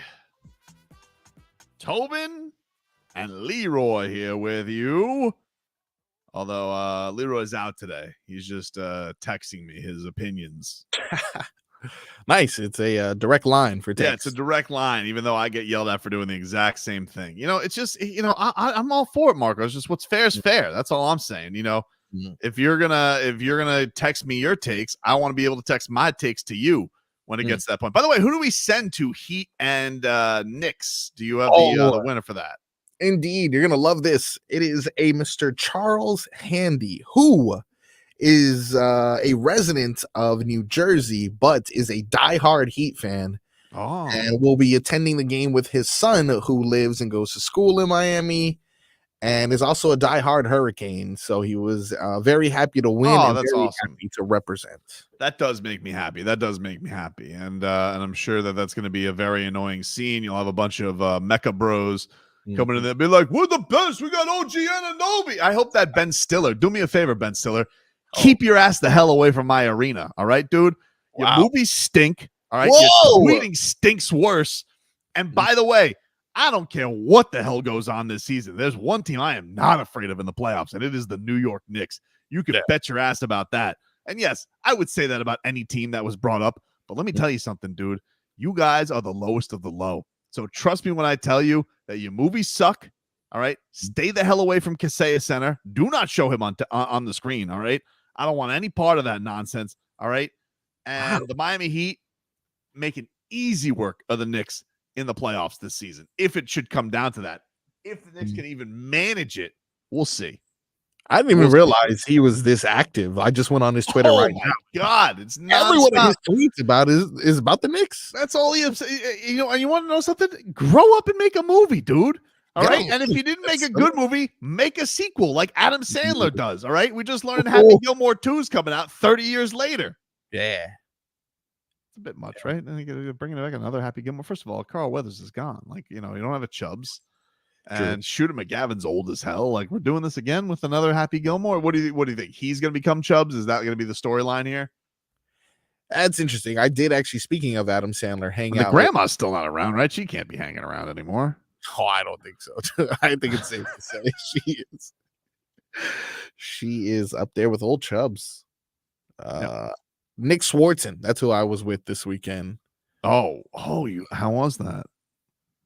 He stayed sober the whole weekend, so that was good. He wanted. Oh, is he like in that mode right now? He's on in like the redemption door. Yeah, exactly. His first thing when he came out was, anyone read TMZ recently?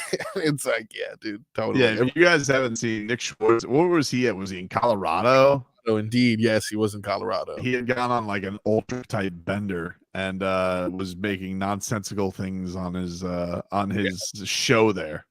Which, I mean, you may appreciate, because he did a whole 10-minute bit in which he did very strange impersonations of people. And one of them was Jason Statham as a Christmas caroler. And I don't know, just a bunch of very strange impersonations. And I was like, even though he's completely sober right now, I may have escorted him off a stage as well, just because of how this is going. This is very strange. What was in his rider? Like, what was he? Does he just coffee? So very chill. His rider was very chill. Nothing. Yeah, just, let me order off the menu. Let me have some water. But I did find it strange that every single time I went to that green room, he was sleeping. He was sleeping on the couch. And then I'd say, "Hey, Nick, do you want anything?" Like, yeah, sure, no problem. And then minutes later, come out on stage like, "Hello, I'm Nick Swartzen." It was like, okay, dude, no problem. Listen, he's a showman. He knows when to turn it on. Yeah, absolutely. He knows. One person who doesn't know when to turn it on is fat bum James Harden. Oh, wow. James Harden will never win an NBA championship. Fat bum. Indeed. Yesterday, James Harden apparently skipped out because yesterday was the I don't know if you know this, Marcos, but it was the return of James Harden. It was James Harden via the Sixers, right? Yeah. But it was in their building, but they got handled. They got handled by the Sixers, and James Harden apparently skipped out on media afterwards, which, the Philadelphia media was not going to take kindly to, because they, of course, want to roast him for being a bum. Fat bum. I can't really blame him. I think that he's actually coming back to Philly.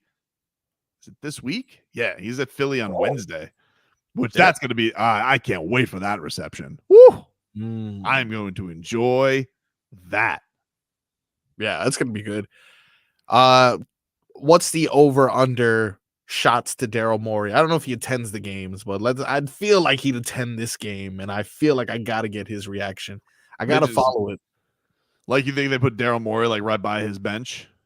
Like, I need as many times as I saw Taylor Swift during the playoffs. I need to see Daryl Morey. Just a Daryl cam the entire time. He would love that because he loves attention. So I think he'd be all for it if you put a Daryl cam going the whole game. But yes, like after every James Harden miss, they just throw Game Op should throw Daryl Morey up on the jumbotron.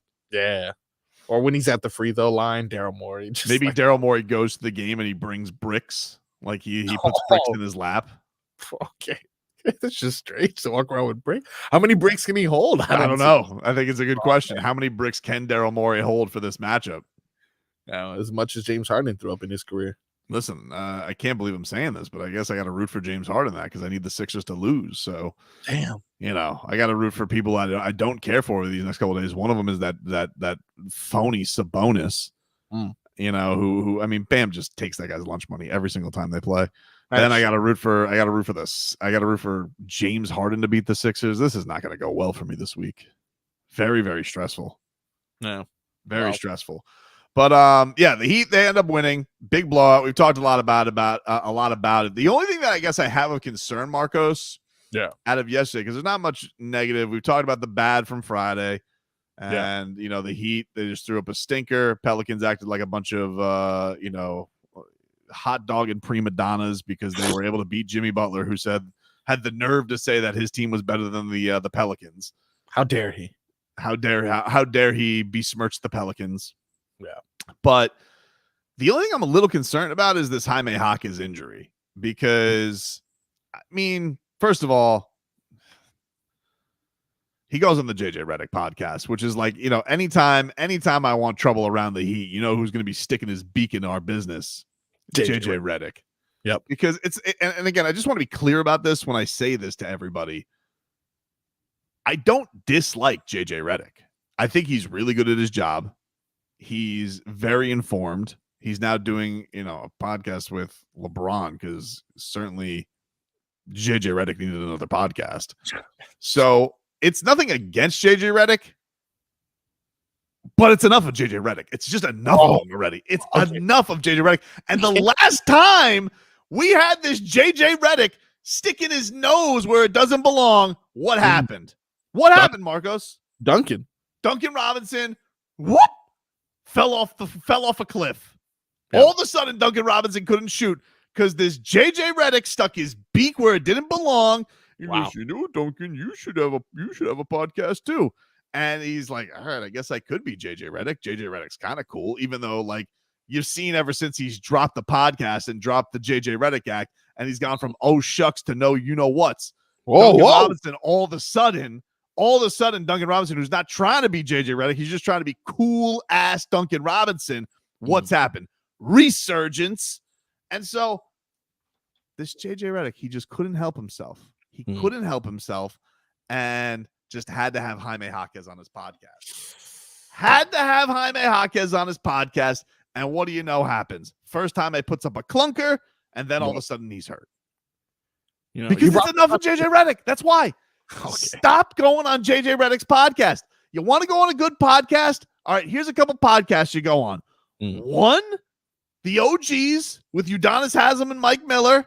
And two, Tobin and Leroy. Other than that, you're going to get jinxed, and you're not going to be good at basketball anymore, okay? So, JJ Redick, kindly, sir, leave us alone. Keep doing your 9th podcast with LeBron James where you guys are talking X's and O's, which, by the way, sounds like it's going to really take off. Let me tell you something. I just want to tell you something right now. LeBron James is going to be taking pot shots at people like 3 episodes in after they see these downloads are down. Trust me when I tell you, LeBron James, he's going to be like, and this Anthony Davis, I mean, he can't stay healthy. Whoa.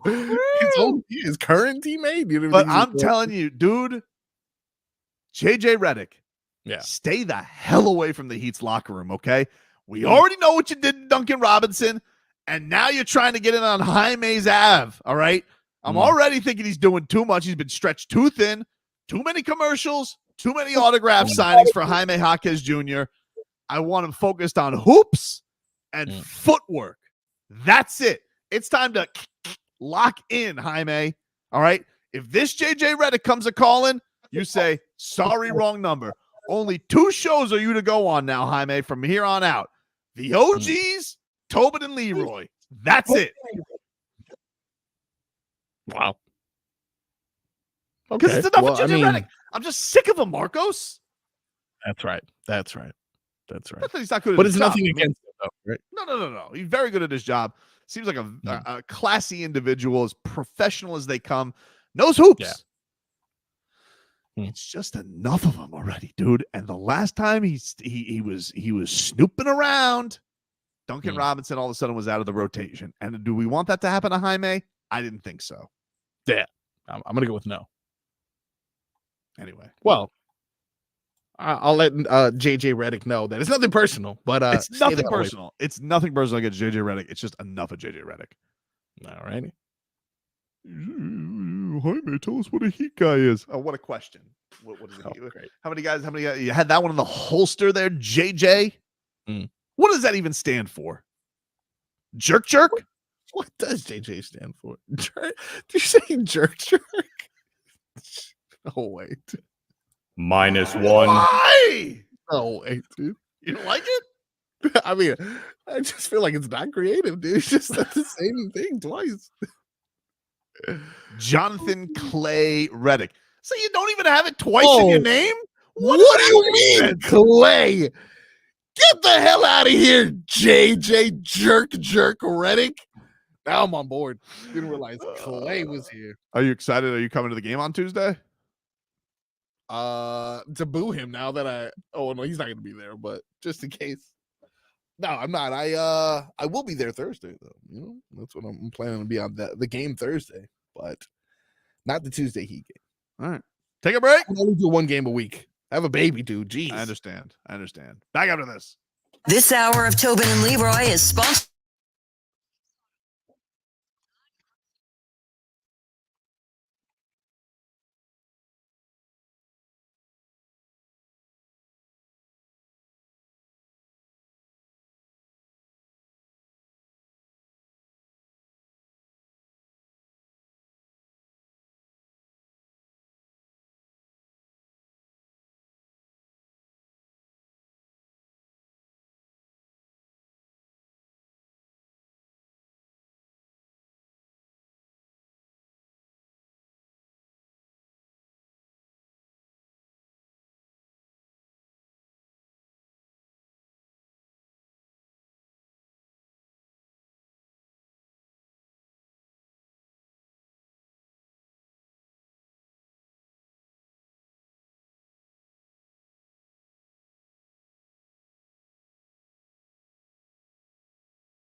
Welcome back.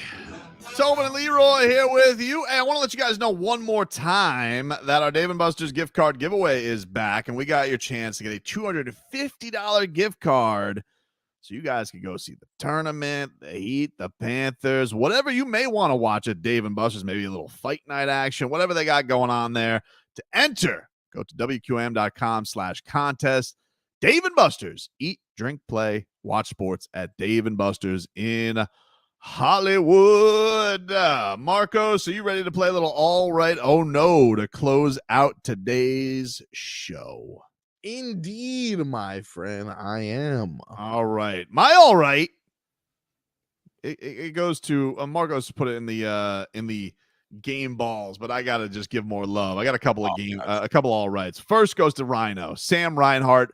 Yeah. 50 goals on the season for Rhino. You got the call one more time from Doug Plagans for those who missed it yesterday on the Cats Radio Network.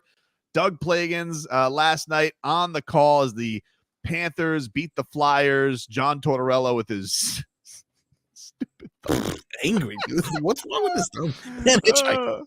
Only one man had thumbs down at this, and it was John Tortorella. Here's Sam Reinhart with his 50th goal. Now into the corner, picked up by Lewosery out front. A shot, Reinhart, he scores on the empty net. 50 goals for Sam Reinhart. And the Panthers take a 4-1 lead with 1:12 to go. Sam Reinhart is the second Panther in franchise history to reach 50 goals in a season. Congratulations to him on 50 and counting. Sam Reinhart set up by Eetu Luostarinen for the empty net goal. And you could see the excitement on Sam Reinhart there as he hit the big 5-0 on the campaign. Great call by Doug Plagans. What a night for the Cats yesterday as they get the victory. Meanwhile, I have another all right, Marcos. This is a cool story. All right. Sixto Sanchez for making the Marlins opening day roster. The JT Realmuto trade is not dead yet, my friend. Not dead, not baby. dead yet. We have not slammed the book yet on giving away yet another cornerstone piece for nothing. All right. We did it with Miguel Cabrera, and we did it with Christian Yelich. But you can't close the door quite yet on JT Realmuto. All right. So, Sixto, we need you here, dude. We need you here this year. All right. All right. My no. And it pains me to say this because I want to know what he's going to say. But Shohei Ohtani, dude. Right? Oh, no. He was apparently going to have a press conference today at 5. Now it's being turned into a statement. And I don't know what you smell, Marcos. Yep. It smells like a cover-up. It's a cover-up, dude. Look, you can't just have your interpreter, who apparently didn't go to the college he claimed that he went to, and say that guy stole and or just gambled away $4.5 million. I don't care how much money this Shohei Ohtani has. He's the best baseball player we've maybe ever seen. All right. Yeah. But, dude, something's amiss over here with this Shohei Ohtani scandal that's going on right now. Something's amiss. You're implying something? Are you implying that this is all fugazi? That first of all, I love that the Dodgers are going through this. I love watching Shohei play baseball. All right. But what they pulled this year with this whole, he makes $2 million a year for the next 7 years, and then he gets his money. Yeah. No. That was bull bleep from the start. This dude needed to be paid $1 gazillion up front. Tried to skirt around those very rigorous California taxes. Oh, yeah. And now all of a sudden, convenient that the IRS wants to poke their nose into Shohei Ohtani's gambling habit or his interpreters. Because they want a little, watch what you say. They want a little piece of their pie. So allegedly, something's amiss here. Something feels like a setup. Something feels a little bit off. I don't know, Marcos, but this is a crazy-ass story that I can't wait to hear what he says about later because MLB's opened an investigation into it. Now, all of a sudden, the IRS is looking into it. Yeah. But if this means the Dodgers go to hell, can't say I'm not for it. What do you got, buddy? Well, my all right goes to one of the players who I definitely was not watching this weekend, which is strange that they would be deserving of an all right. But it is honestly the only positive part or remotely interesting part of this entire March Madness saga thus far has been Jack Golke. I think I'm saying his last name right. Have you heard of this gentleman out of Oakland? Yeah, he's fake Max Strus, Cole Swider, intangibles. What do you mean fake Max Strus? That widow's peak bothers me. I can tell. Jeez, how old is he? Because he does look a lot older. I think he's 24. Wow, man! I'll tell you what, that hairline is 33, buddy. Jack. I think I saw on Twitter this weekend. I'm not positive about this, Marcos, but I'm pretty sure I saw on Twitter that he at one point ended a Tyler Hero high school season. To give you an idea, Tyler Hero, who was drafted 5 years ago and is now 24 as well. I believe this, and I think he's older than Tyler by a couple of weeks. Jesus, Jack. Well, look, his maturity has definitely leaked through. He was quoted with some of the most honest and self-reflective comments I've ever heard an athlete make about himself, including, look, I know I'm not going to make it to the NBA, but, you know, just the idea of him being aware that this is probably going to be it for old Jack Golke and going out there and putting up 16 threes in his 2 appearances and then staying after his defeat from the tournament to take pictures with fans who had lined up to see him. He's taking advantage of his 5 minutes of fame.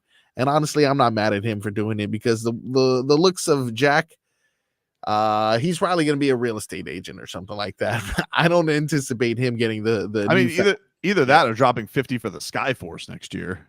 That's true. Because you got to know that Adam Simon was like, huh?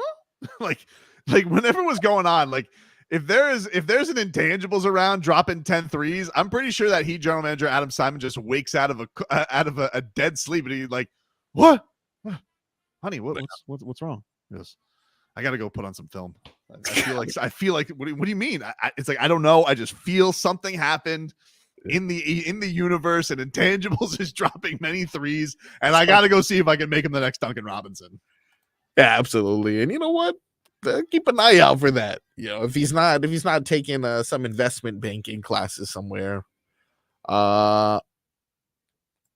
Okay, no, I was going to say there's no way someone actually already has advertisements as he does look like a CPA. Doesn't he look like he'd be a CPA of some sort? He definitely looks like he's filing someone's taxes next year. But if he doesn't, he has a spot on the G-Force. Now, my oh no is something that is near and dear to my heart and is very sad. Flies? No. Okay. Hey. I am, you know what though? I'm not necessarily talking about anything frog related, but it is a little hip hop. If you know what I'm talking about, hop. You see your frog. See what I did there? Cool. Not sure if you're aware. I'm sure you were first in line for this. It's projected to sell 250,000 copies the first week. Future and Metro Boomin dropped an album, We Don't Trust You. Oh, this was the thing that happened this week where Drake got ended. Well, yeah, apparently Drake and J. Cole were the target of some lyrics courtesy of K-Dot, aka Kendrick Lamar. In the song First Person Shooter with J. Cole and Drake, who are also on a tour, you know, co-headlining a tour of some sort. So seemingly they've become very friendly as of recent.